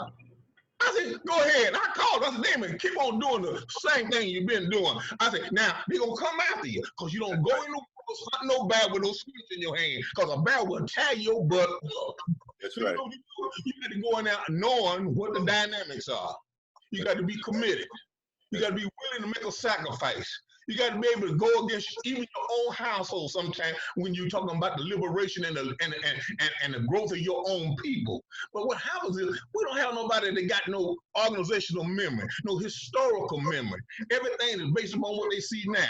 Well, I'm tell you what, I don't understand 10 guys standing on the stage trying to sing off of one mic. That's confusing me. So I don't go to those kind of concerts. Huh? But now, if the whole I'm a goddamn put on the blue tuxedo coat and go to the thing and have a good time because I can understand that. I'm not trying to impress people no more. I started trying to impress people a long time ago. When I got gray hair and everybody in my house, everybody in my family got black hair. My grandbaby asked me, she said, Grandpa, how come you the only one with gray hair? I said, I don't know, Miss Clairol. She went and asked her mama, what do that mean? You see, she was a grandbaby. Why we got people still don't understand that slavery just ended a few minutes ago? How come people can't remember that voting rights just happened a few minutes ago? How come people can't remember that a boy driving down the street got killed in the middle of the street and now everybody can't understand why nobody want to put them in jail? How we got all this stuff going on? You know why? Because ain't nobody standing up and saying nothing. That's right. See, that police stood up and said something. Not y'all. Them scary ones. The ones that you got to, like that guy that ran into the restroom on me when I tried to talk to him. I waited for him to come out, and then I put some law on him. I said, my brother, I love you. I'm looking out for you. I'll do anything to help you on this job. But if you punk up again like that with me and you gonna have to disturb some furniture, and we're gonna go to fifth step. 20, 30 years later, he finally got the message. But we can't wait for 30 more years. Right. Well, I agree and I disagree. Okay. I think I agree and I disagree. You're right. We need to be doing something now, but we need to be planting seeds too, and we got to reach down. We can't be standoffish and say, okay, the young people over here and we over here. We still got to get out there and say, you know what? They don't know what I know because just like you said. They think slavery happened million years ago, like it was dinosaurs. That's right. That 1965, 1865, when we were emancipated, but we were still getting killed. So we got to sit back here and give some knowledge, but at the same time prepare them for the next. Like I still say, yeah, we got work to do. That's one organization. But the other umbrella part of the organization, we got to educate our young people. And not just be in law enforcement, but to be doctors, lawyers, firemen. We got to be built. I always go back to the model of the Black Wall Street, Tulsa, Oklahoma, 1921. Yes. There can't be a better example of successful Black communities. We got to start doing for our own and start depending on leadership that don't want to do for us. That's right. When you got leadership that turns around and they keep telling you, oh, we're going to do this, and one part of town looks horrible and the other part looks beautiful, and the bad part where all the blacks at and the white part where it look good at. Come on. And at a certain point, you got to turn around and say, yo, this ain't working. And you got to start sitting back and you got to sit down and we got to have these conversations. Like I said, I know I'm not going to be here when change starts to come, because I'm planting seeds now with mine and with other kids that I already reach out to, that I talk to, kids that was in gangs and all of that. I plant the seeds. You got to start your own business. Don't be dependent upon people. You got to get away from that, but be conscious. Always remember to hire yours. Like you said, a lot of it is loyalty. Sometimes your money talk in that term, but sometimes in a lot of cases it's your actions. Because if I ain't got nothing, at least I'm gonna do something for you. That's right. Okay. That's right. Yeah, you know, I just want to. We have to. The Black community. We have to buy our politicians. Like everybody else. We got. Listen, white people buy, and there's Black politicians out there, and you know, and I love all of y'all, but we have to, as a community, start to buy our politicians. To go to any black politician and go up on the board of election and pull up a donation. Donations. You don't see Ray Ray and Junebug and No. Kwamika and all them, right? You see businesses, contractors, people that want to come in the community, those people that come in the community and pull the resources out of the community. So, you know, if we're talking about changing the structure, how do we change our local police departments? We have to change it with the elected officials. The police commissioner works for the mayor at the will of the mayor, right? And if the police department is fucked up, right? If the police department is fucked up, and that police commissioner, either he's incapable or unwilling, right, to hold those officers accountable, then you have to raise money, run a politician that you own, and then fire that commissioner and put a commissioner that's going to work for the people. But you being real. That's the real source. That's playing the game. Exactly. Because see, we fall victim in that. We go out the love for the people and the love in our heart and understanding the condition of the people. We're going to the people that create the goddamn problem. Man, we go on emotion. We one of the most emotional people out there. We vote on emotions, friendship, not on work, the body of work. We vote on friendship. We vote on our emotions. Oh, I love him. I love her. I think the world of him. I'm voting for him. But when it comes down to, okay, now when they in that office and it comes down to getting something done, oh, well, you got to wait a minute. Hold up. Where the love? Where the love? Right. We got to start. We got to stop that. We got to educate people to say, look, if they ain't about this, and that, then we don't need to be voting for them, and this is why. Because they don't know enough to do this. I mean, it is. I mean, I think Brother Gilstrap has laid it out. We've been here. Carol, you laid it out. We've been here before. But somewhere along the line, you got to find that one or two people, because we all of us have been in organizations. You all know that it could be 500 people in an organization, about 10 of them doing work. Well, half the people that are elected, they're elected so that they can figure out how to make the system work for themselves. Exactly. So if you go to the very top here and look at President Trump. Now, we are a supposedly exceptional country with the world's most wealthy nation, most powerful nation, and you can't get a mask. Okay, we can't make masks. You can't get gloves. So you know why? Because he took care of the people who purchased his presidency. He wanted a tax cut. They got a tax cut. Now he's telling folk, go on out there, put your kid back in school. Only 2 or 3% of them are going to die. All right, so that's what we got. And so now at this point, we have to make sure that we put in the people who are going to be true to us. And we don't have to be like they are. You know, hey, if you really care about your community, there should be no bad part of the town. That's There's right. no eyesore in your town. There's enough for everybody. More than enough for everybody. But at the same time, if somebody doesn't do what they're supposed to do, then we got to be there and we got to let them know, look, we're not supporting. Right. And it doesn't matter whose feelings get hurt. Doesn't make a difference. You know, you look at, and we've had a number of conversations where we have some of our ministers that go to the Hamptons and whatnot with some of the judges, PAs and chief judge justices and all of that. But those folks are not going to be there for you. They're not going to rattle that ship. They're going to go to the Hamptons next summer. They're not worrying about what happened to you and your kids. That's not going to be the issue. But I forget who. I think all of you have said it at some point. You know, we've lost our history, and it's not just us. Things are getting worse for everybody. Everybody. There's no community in this country, in the world I can think of, where it's getting better. I mean, it's getting worse. Everybody's divided. There's a book called Bowling Alone. Where everybody's on their own. You're out there, be an army of one. Nobody wants to be an army of one. You want to know that they got an airstrike coming if you need it. You're not out there in somebody else's country by yourself.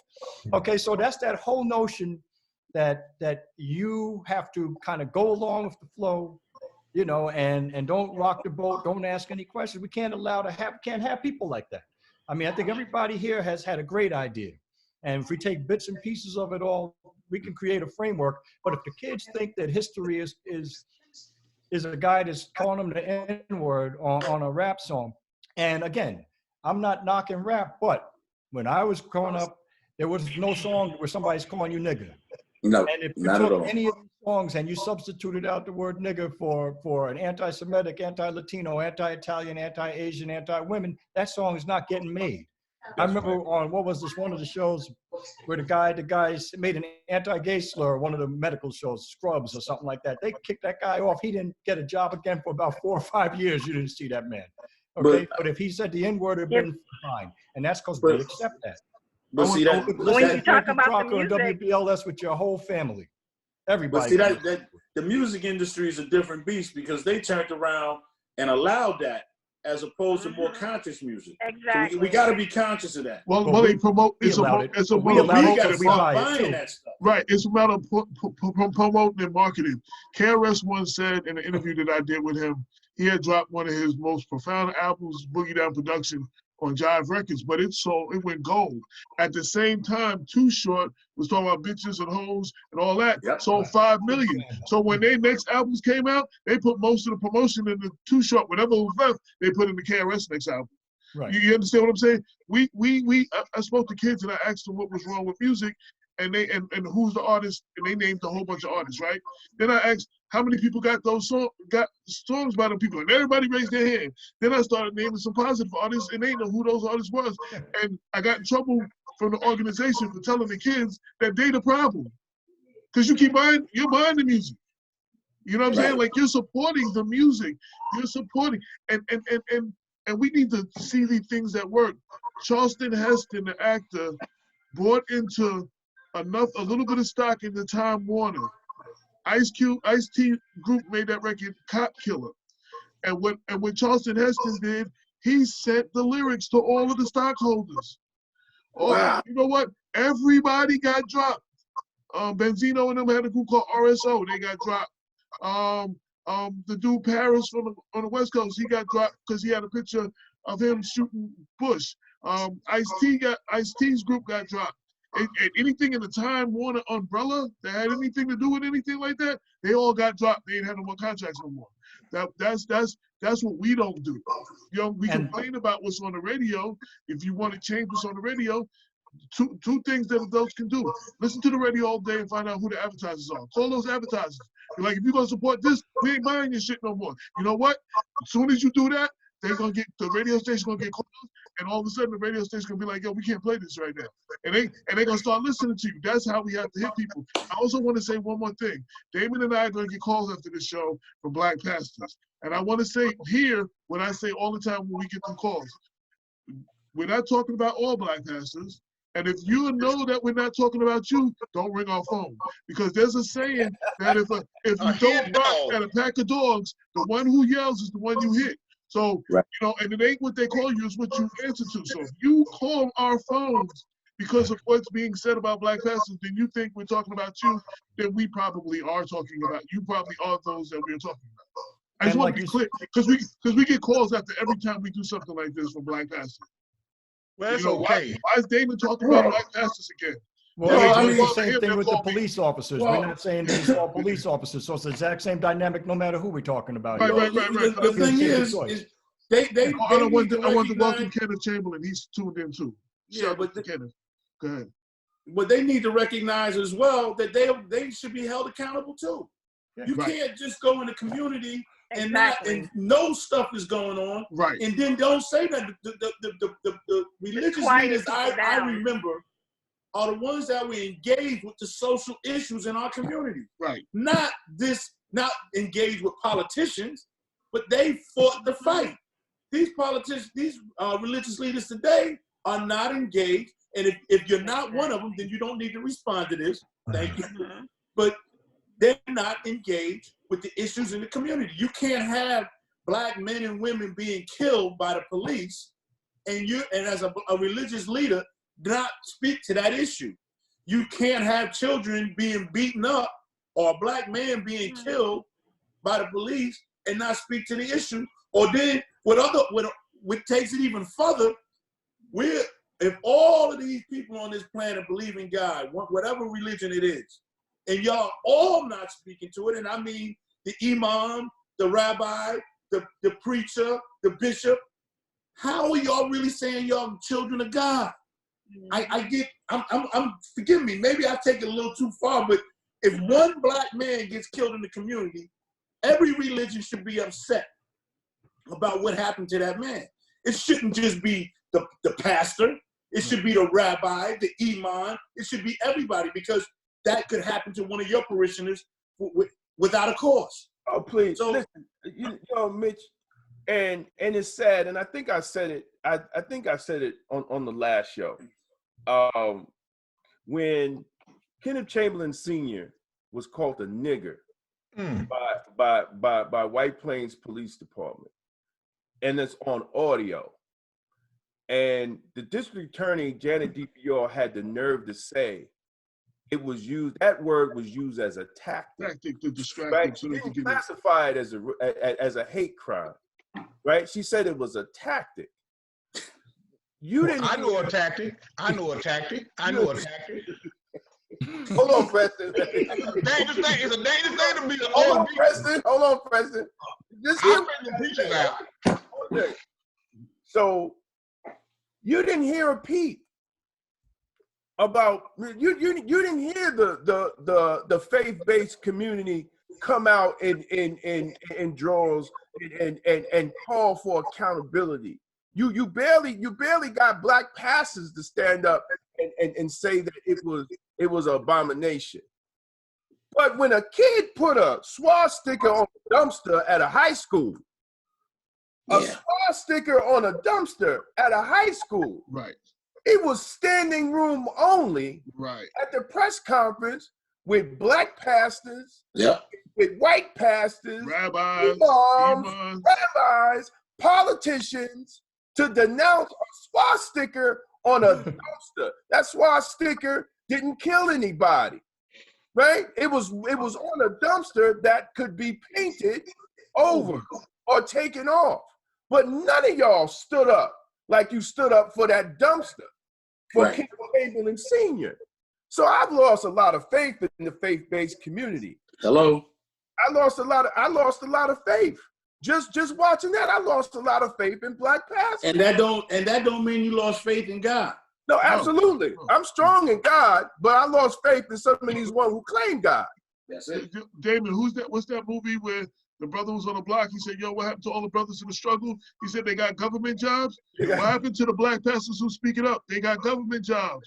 No, those ones that got government jobs ain't speaking up neither. Right. I'm saying that's why they ain't speaking up, because they got government jobs. That's why they ain't speaking up. That's why they're not speaking up, because if they don't got government jobs, they got money coming in from the county for their daycares and for other stuff that they don't want to lose.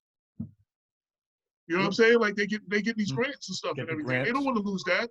They don't want to lose that, so they're not going to speak up.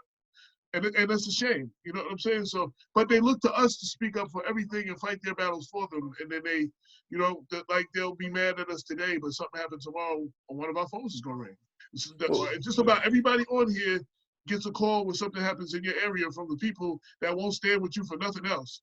You know what I'm saying? Well, I'm gonna say this, and I appreciate Black Westchester because it gives it from a black point of view, where we're always hearing it from another point of view and not really getting it from a black point of view. We need more of that.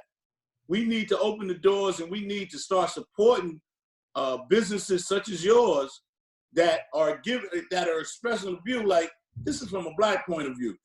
Y'all may not get. We've been listening to a white point of view all our lives, right? And and it's been misinforming us about our own communities. So I want y'all to know that I appreciate everything Black Westchester brings to the table, if you haven't heard it before. I appreciate that. Kenneth Chamberlain wanted to say, yeah, they sold their souls. And he said it's called Community Development Block Grants. They want that money. Oh, yeah. Talking about the black pastors. Yeah. Oh, yes. Sister Carol, you've been quiet. I know you got something to say. I see a lot of shaking your head. We need to hear from a woman's perspective. What you got to say? Okay, so one thing with the as far as our children. We need to listen to them. Yes. So And they what- they know, they understand a lot better than what we give them credit for. That's And right. I am tired of people always saying that it's our kids' fault. They should do this and they should do that. If you are growing up and you're seeing police abuse over and over and over again, it's happening. Just like I said, my 15-year-old didn't even tell me he was being stopped by the police because I guess he took it as something that was going to happen and that shouldn't be. So, you know, he never got beat up. To this point, he never got beat up. But he felt but that's just the way it is. No sense in complaining. That's the way it is. But it shouldn't be. It That shouldn't shouldn't be the norm. It absolutely shouldn't be. Right. So now that I know that he got stopped while walking, then I have a problem with it. But you know, when I first started the police department, maybe I was on maybe a couple of years or whatever, if that long. I was riding with a white officer and he stopped a black young man who was 18 years old. And he asked him, "How many times you been arrested?"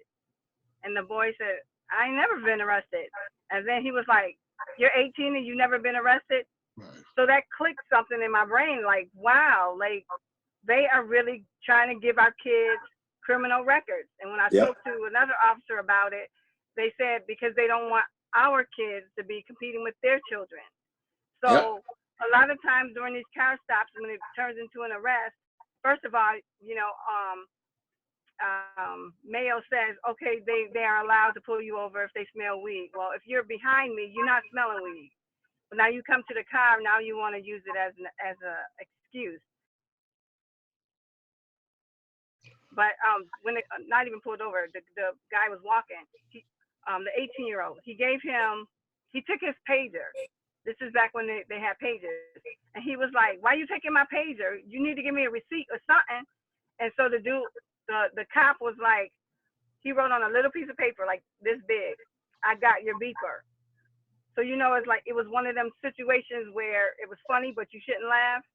So it was funny to me because it's like, who can read a little piece of paper like this? But at the same time, you know, it was funny that this was his receipt. But then when it happened to my son when he was 16 years old, where this cop arrested him after he already had a person in the car, came back to the door and arrested my son, made him a co-defendant with the person he was not even with, then I filed a complaint. Now, out of the 20 years, I don't have not one suspension day, but I've been fired twice. Wow. The first time I was off work because of a bilateral hernia, but I wasn't off because of a bilateral. I was off because of a bilateral hernia, but it should have been covered because it happened on the job. They fired me, but they didn't really fire me because of that. They fired me because I stood up for my son and filed a complaint against that officer who wrote in his report that I was BPD officer, but that I was on crack. So that I was on crack. I never used crack a day in my life. But the point is, when I went to Buffalo to complain, they didn't want to take a report. But when I went to the NFTA police, where the guy worked, who just happened to be the NFTA president of the PBA, then that's when he was found guilty of putting in his records false information. So then less than a year later, I was fired. Took me 5 years to get back. I get back. Here is it. This guy is beating on somebody. And then when he's beating on him, I stop him. I'm the one that get fired again for a second time. Still not one suspension, but 2 times I was fired. So it was basically retaliation from the first time because I was speaking up. But this is something that's been going on, something that they have planned. So when we talk about the system being broken, it's not broken. It's working the same way that they expect it to. Absolutely. And with our kids lashing out at each other, they're lashing out because if you can't get to the person who really is causing you harm, you lash out to the person closest to you. And they're lashing out on each other.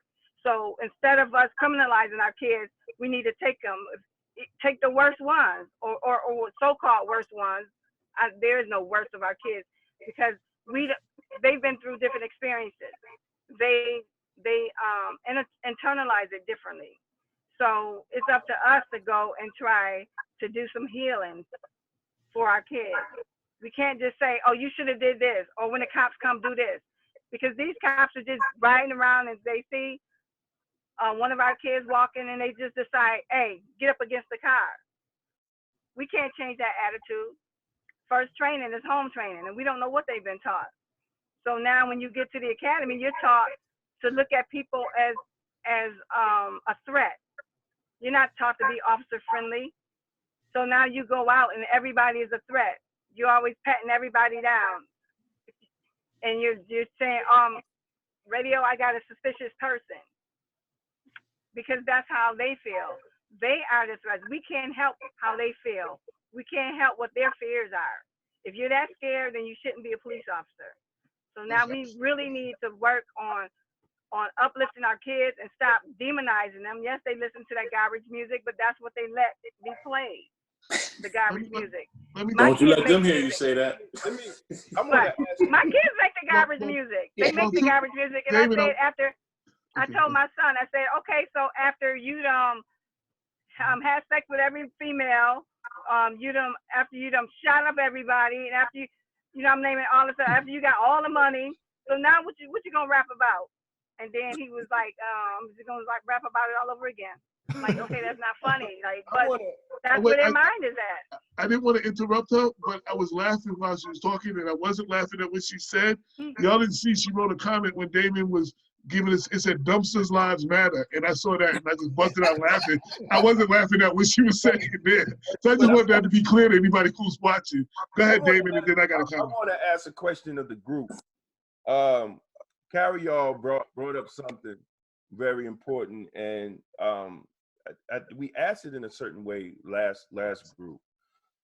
Changing how, because we all go through the academy, and we know the academy breaks you down and builds you back up because it's paramilitary. Well, allegedly. How do we change the brainwashing of Black officers when they come out? Because I see them, man. I was lucky coming up in 1990, even at my job, we had strong Black officers. And they came to us when we got out of the once we got in the building. Hey, brother, you know what? We meeting in the locker room later on. Make sure you down there. And then the Black officers is talking and meeting, and they're introducing, and then, but and I don't see that. I try to do it with young officers, but when you're outnumbered, and you got a lot of other officers that want to go along and get along, how do we address that? Because I have white officers tell Black officers that I'm the racist, and then you got some Black officers that will actually believe it.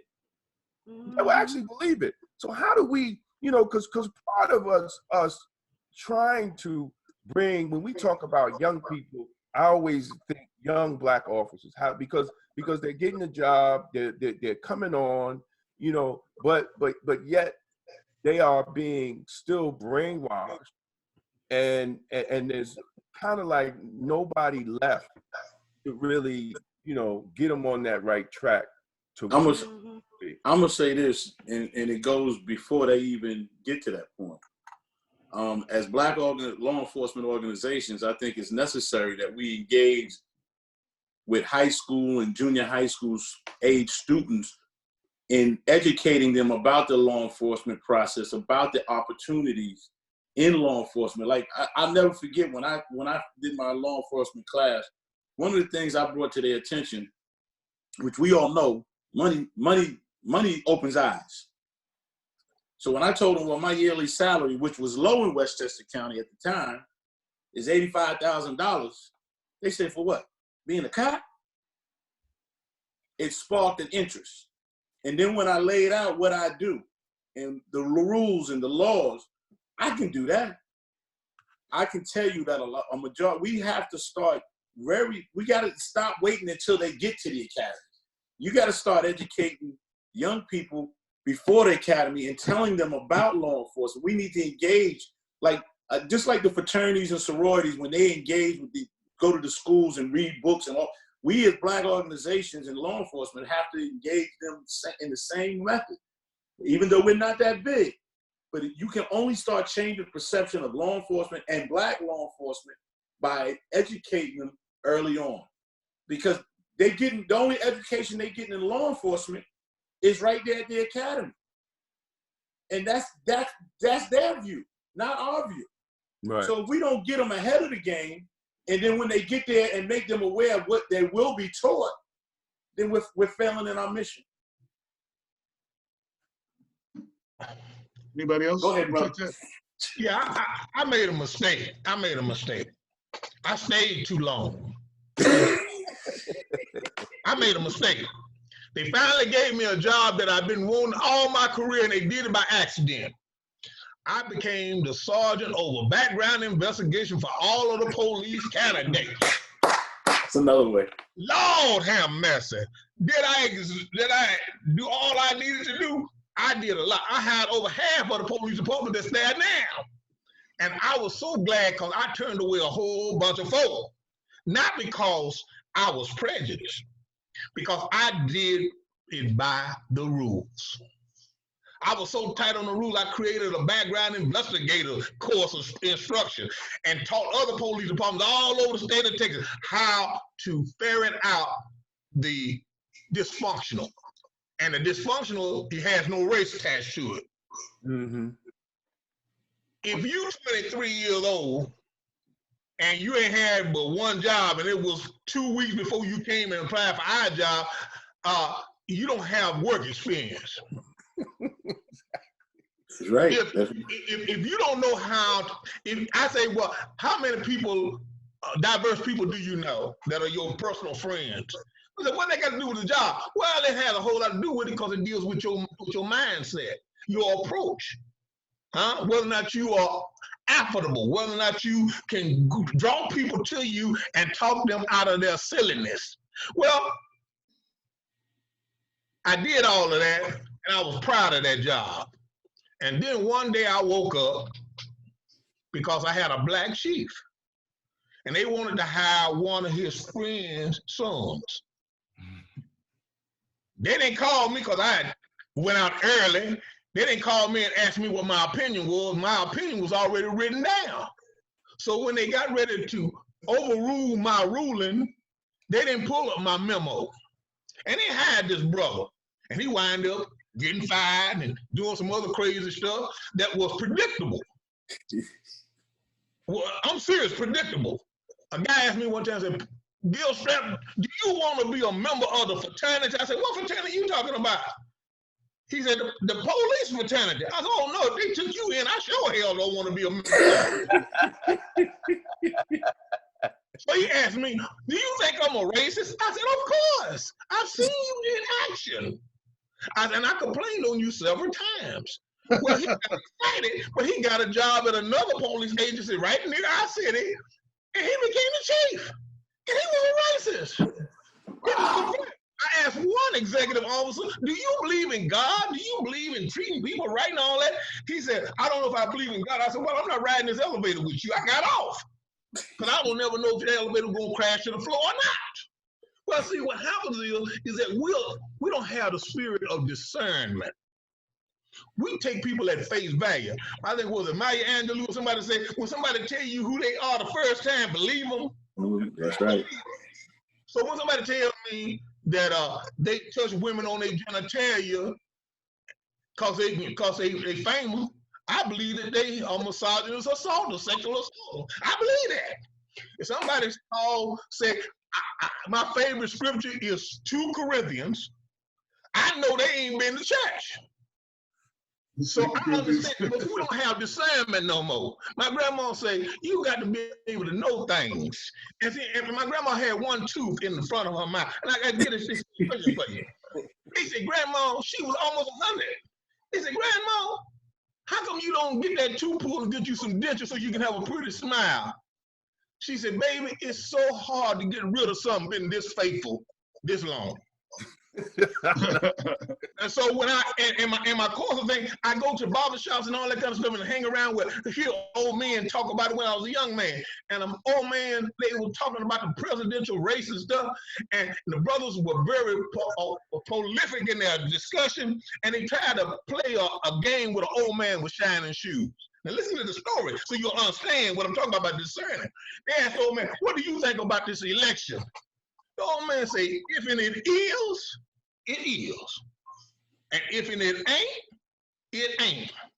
It was profound. Listen to it. If it is, it is. And if it ain't, it ain't. How long are our police department racist?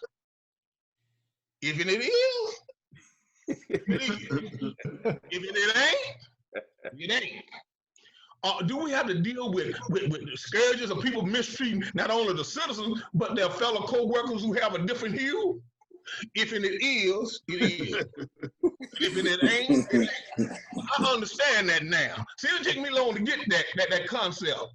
A man one time asked me a question in a class, 1,500 students, I'm the only black kid in the classroom, Hall Auditorium, University of Texas, 1970. I had to get up and he says, if a tree falls in the forest and there's no one there, make a sign. I know that one. All the eyes are turned on me because I'm the only black kid in the crowd. I said, it don't matter. He said, why? I said, because it's a non-essential question. Whether somebody there or not. It don't matter whether it make a sound. You're trying to confuse the issue and trying to generate a discussion about philosophical things that have no real meaning in the real world. Scripture says that if you have not, because you ask not. And if you ask amiss. I understand that now. If we want to get what we want, we got to demand it. We got to be clear, articulate, be able to say what it is that we want. We can't go in there, rabble around and use a bunch of emotions and raising our fists and stuff up. We need to be raising a pen up and writing down all the stuff that we finna hear, because you're going to hear some stuff that is and ain't. And what we have to do is then we have to publish the whole factor. I used to tell it on everybody. They weren't gonna promote me one time, and a black chief in there told the white chief, you know he got a recorder in his briefcase. Years later, the black chief came up to me. He said, did you have a recorder in your briefcase when you came up there for that promotion? I said, yeah.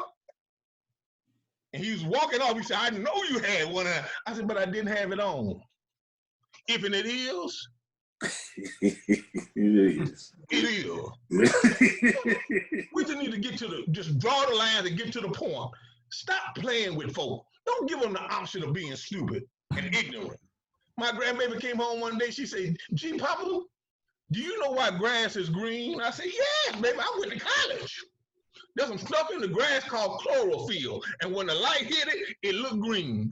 My grandbaby said, G, Papa, you just ignorant. I said, well, why you think I'm ignorant? She said, that's the only crayon God had. Wow. Charles. If it is, it is. I just want to read Sonia Wiggins Pruitt said, Preston is correct. You hire by the rules. If you hire by the rules, we would have plenty of good black officers. They are looking to hire everyone but us. In the name of diversity, we need to be in positions to hire, train, and make policy. Exactly correct. Charles? If it is. Yeah, if it is, it ain't. Well, we'll put it this way. I can't stay on much longer. Yeah, we're going to close out. Yeah, but it's a discussion. It's a long, put it this way. There is no short answer for this long-term problem. Talk, my brother, talk. Yeah, and it should be something that should be discussed much more in the idea of real inclusion and trying to make a difference. So I say this is something the young people got to do, and the young people need to hear. It's just that in my past and lately, I talked to a lot of young people trying to share history. They don't want to hear the history. They want to move from this point and go further. So the issue is now is that they need to come up with creative ways to make a difference. It's like the quote Obama said the other day when he was talking to the graduation kids, that the people of the day thought they had the answer, but they don't. It's going to be up to you to make the difference. That's right. Beautiful, beautiful. Mayo? Well, I mean, look, we have a lot of work ahead of us. I think that you have to be in a position where we get the best candidates. And You froze. it was talking about recruiting and getting people to start thinking about careers in law enforcement. But I take it a step beyond that. I think we have to start doing that, period, in terms of getting young people to start thinking about careers and responsibility. They're growing up in an age where you have people who run around talking about freedom all the time. And they like to tell us freedom isn't free, as if people of African descent don't know that. But the thing that's fascinating to me is that, you know, with freedom, there comes an element of responsibility, and that's the part nobody wants to talk about. So I think that we have to start getting young people to be prepared to be plumbers, to be accountants, be doctors, be nurses, to be able to come into a career that empowers the community. And going back to what I believe you said, Damon, talking about Tulsa, so that we can become the next Tulsa, and we can have the next Tulsa all over the place, so that when people don't want to move to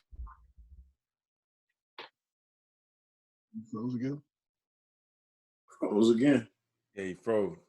and it's close to New York, where if you get to the point where we prepare our next generation to participate meaningfully and to start to be able to be a base of economic empowerment, then all of these other things kind of will fall into place, because you won't have police that think they can come into your neighborhood in the first place.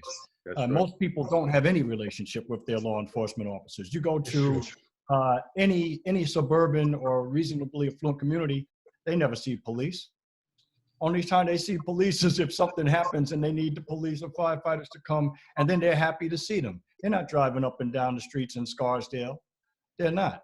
So we did a presentation, I guess maybe 5 years ago or so, in Peekskill. We started to talk to the young people and started asking one of the young men, not one, asked all the kids, how much does it cost to rent an apartment in Peekskill? And only one kid raised his hand. He's the only one who had an idea. He said about $1,500. And the question was, is that the apartment you want? And he knew that it wasn't. The apartment he wants is going to be 2 or 3 times that much. So, you know, we send our kids to school, and the law doesn't require that they be given an adequate education. So for many kids, we're just wasting their time. I remember going to Mount Vernon High School, speaking to kids, and having a teacher tell me, hey, if I use the N-word, I'm going to get fired, but these kids use it all day long. So there's so much miseducation, not just of our children, but across the board in the country and in the world.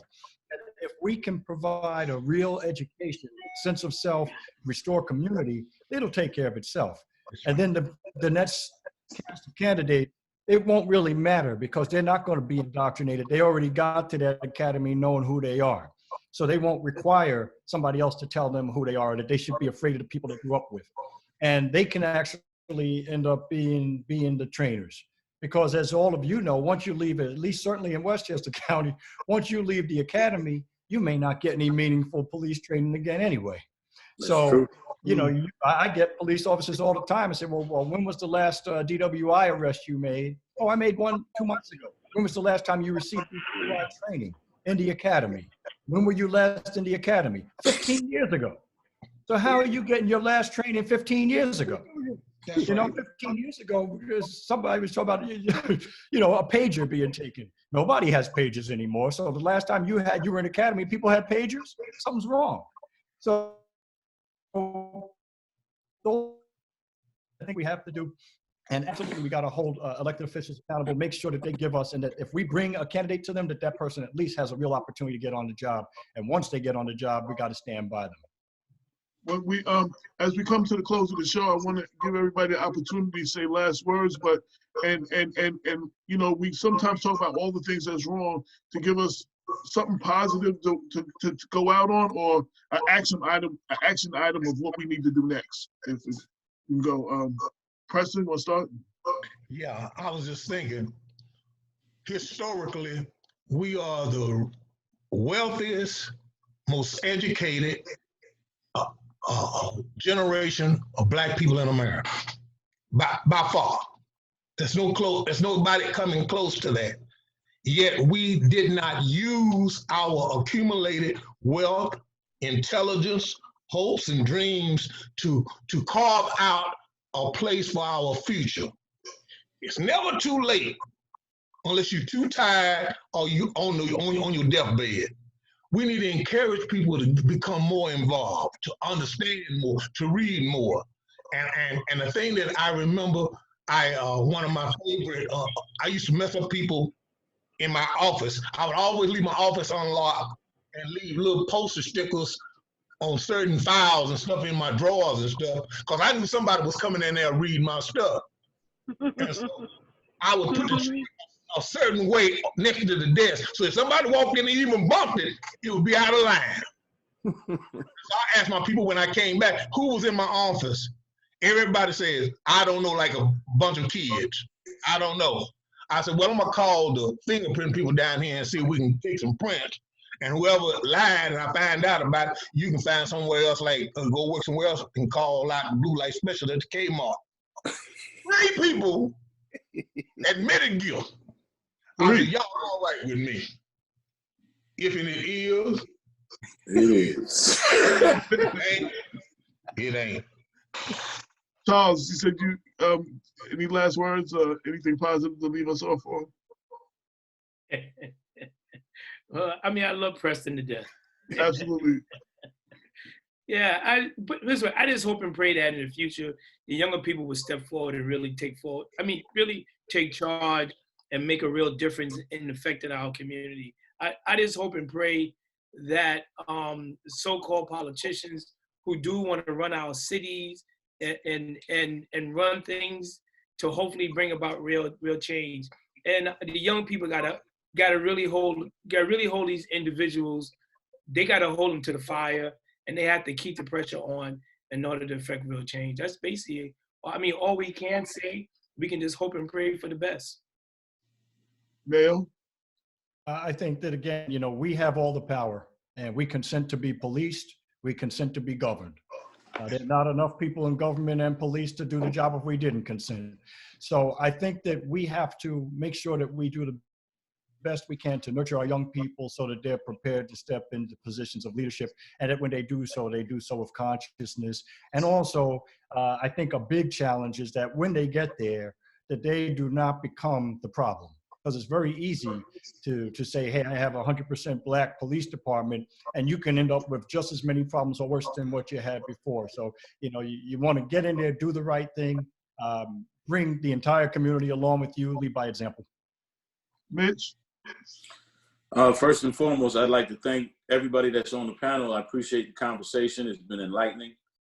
The positive things that I find, I'm glad that as African Americans, we are more engaged in the political process.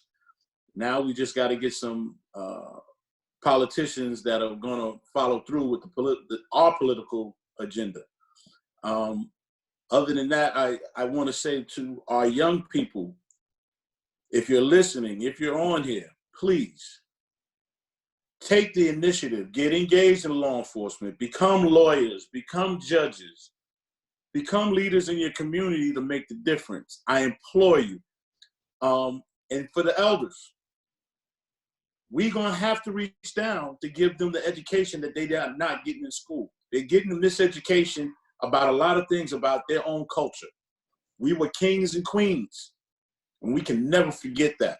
So with that being said, it was definitely a pleasure being here with you, ladies and gentlemen, and I look forward to more of these with more people. Thank you. And I purposely wanted to give the sister the last word of the panel. Carol. Yes.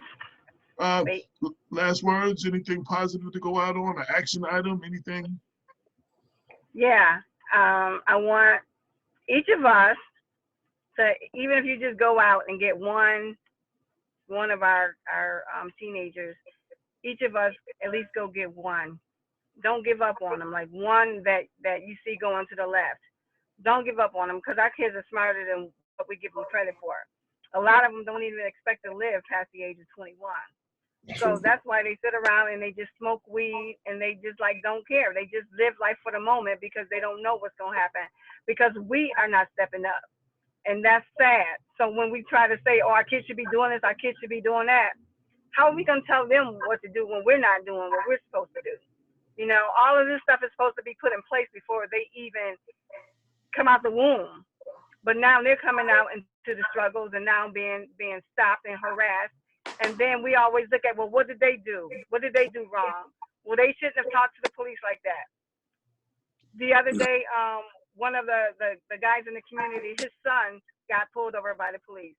Now he thinks, well, I can be the spokesperson because everybody knows that I'm always doing nice, positive, kind things in the community.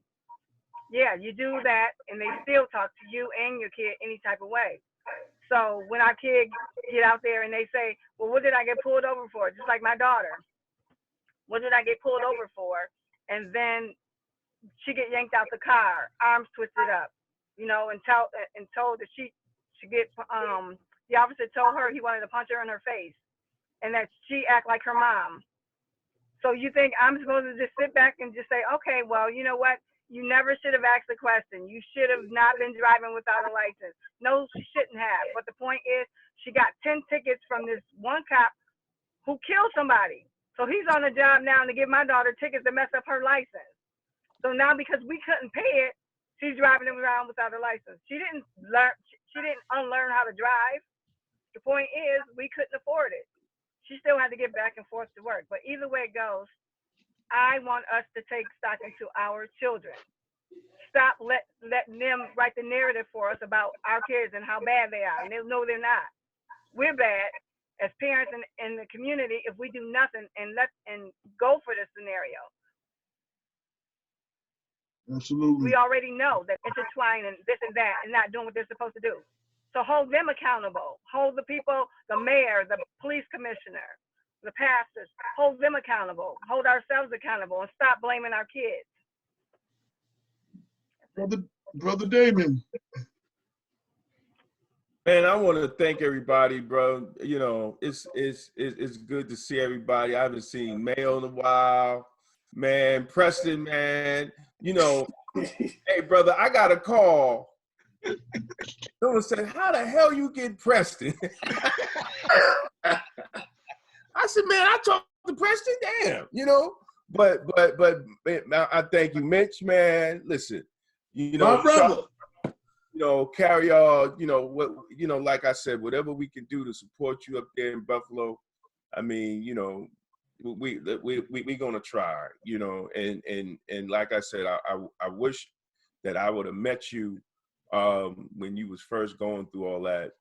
Maybe we could have changed the outcome, you know. I'm still going through it, and maybe we still can change the outcome. Oh, absolutely, absolutely. Once this COVID thing is over and it's safe to travel, I ain't gotta get on. I ain't gotta put scuba gear on to go nowhere. You know, we're gonna try to, you know, we're gonna try to help you out. You know, we got the mastermind right there, Mayo Bartlett. So you know, we're gonna try to help you out there, you know, in Buffalo. But you weren't supposed to say anything like, you know, you know, that's for the other meeting, right? Exactly. We gotta have the other meeting. But I think, you know, it's a blessing, you know, for myself to know so many people in the criminal justice field that are conscious and that are about the community. We got part 3 because I get, you know, now I'm getting calls for people who want to be on the forums. So we got That's a good thing. Part 3 coming up June 5th, and it's going to be Darren Green from my brother from Long Island. Happy birthday, brother. Yep, the birthday boy, Dr. Jerome Rice. Oh, good. Happy birthday, Darren. Latanya Baptiste Young, who was on our other program and she was listening tonight too. She was listening, and a brother that I met through email, who is doing a lot of police and community research, and brother Dr. Damon Brown, and he wrote a great paper evaluating the Black community in law enforcement. And I asked the brother to come on from a researcher's standpoint, what he has found through his research. So that's going to be And we got a sister. We got the sister. She still got to send her picture in from officer in Cleveland.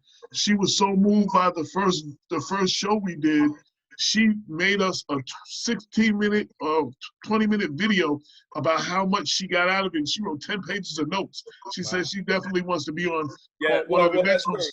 So she just has to send me her picture so I can give it to you for the flyer. Okay, great. And she's listening too. She's tuned in. All right, great.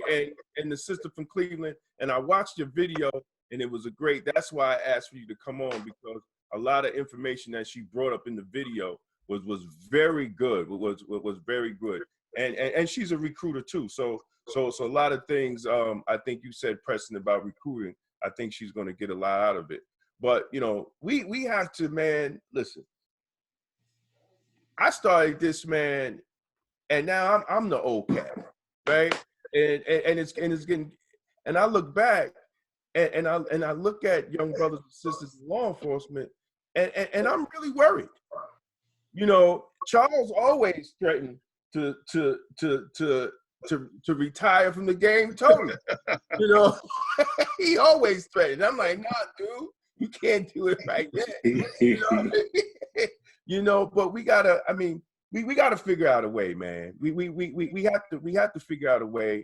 And I hope this series. And I told my wife the other day, these series of forums is going to be how to be a conscious Black law enforcement officer for dummies. Because if you don't get anything out of this, then you just want to be part of the system. You don't really want to change it. And the Black community fought hard for us to have these jobs. We have a responsibility other than a paycheck. That's right. We really do. And if you claim to be a good cop or good law enforcement officer, then you wouldn't stand to have bad ones around you. You wouldn't stand to have bad ones around you, man. Because then don't tell me you're a good cop. Just tell me you go to work. Don't tell me you're a good cop. Because if you're a good cop, you'll stand up to the bad ones. Not just good cop and making arrests and finding guns and doing all that cop stuff, all that law enforcement stuff. To be a good cop, you got to call out the bad ones. And other than that, then you just say you just go to work and do your job. Don't say you good. You just do your job. All right, and that's it. I don't want to start preaching. I want to thank everybody, man. And AJ? Yes. And I want to thank everybody. This is part 2, Police in the Black Community. Damon again put together an all-star cast. I want to thank everybody here because as I wrote in the little write-up, a lot of people only see the police as an occupying force. A lot of people don't hear or see officers like the ones here, or people in law enforcement like the ones here. They don't hear people speak like that. They never heard people speak like that before, and after this, they might not hear them speak like that again. But it's important for them to see this, and I hope more people share this with the youth and other people. You know what I'm saying? Because I was telling Damon before, I was like, yo, this could be like some kind of DVD series that people would have to pay for to get the kind of knowledge that is being given out here. You know what I'm saying? And one thing I want to say to Preston, thank you for being on here. Me and Damon always talk about we let a lot of our elders pass and die off with all that knowledge, and we don't pick their brains. You understand what I'm saying? That's our fault. And then and for the youth, they say the youth is out of control. Like a lot of other people, I'd be dead in jail if it wasn't for a lot of older cats that got at me. So I say that to say if the youth is out of control, it's not the youth failing us, it's us failing the youth, and we need to get that. You understand what I'm saying? That's very important. So I want to thank everybody for tuning in.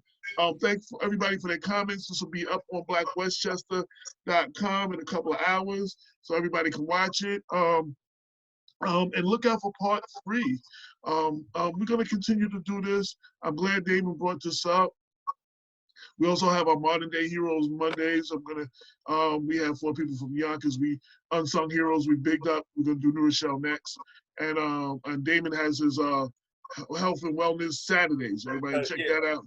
Yeah, tomorrow is Michael Lamont. Michael Lamont from Michael Lamont Neckwear. We're going to talk about health and wellness, how to stay healthy, and owning your own business. Okay. Okay. All right. With that, we out. Up until next time. Peace. Peace.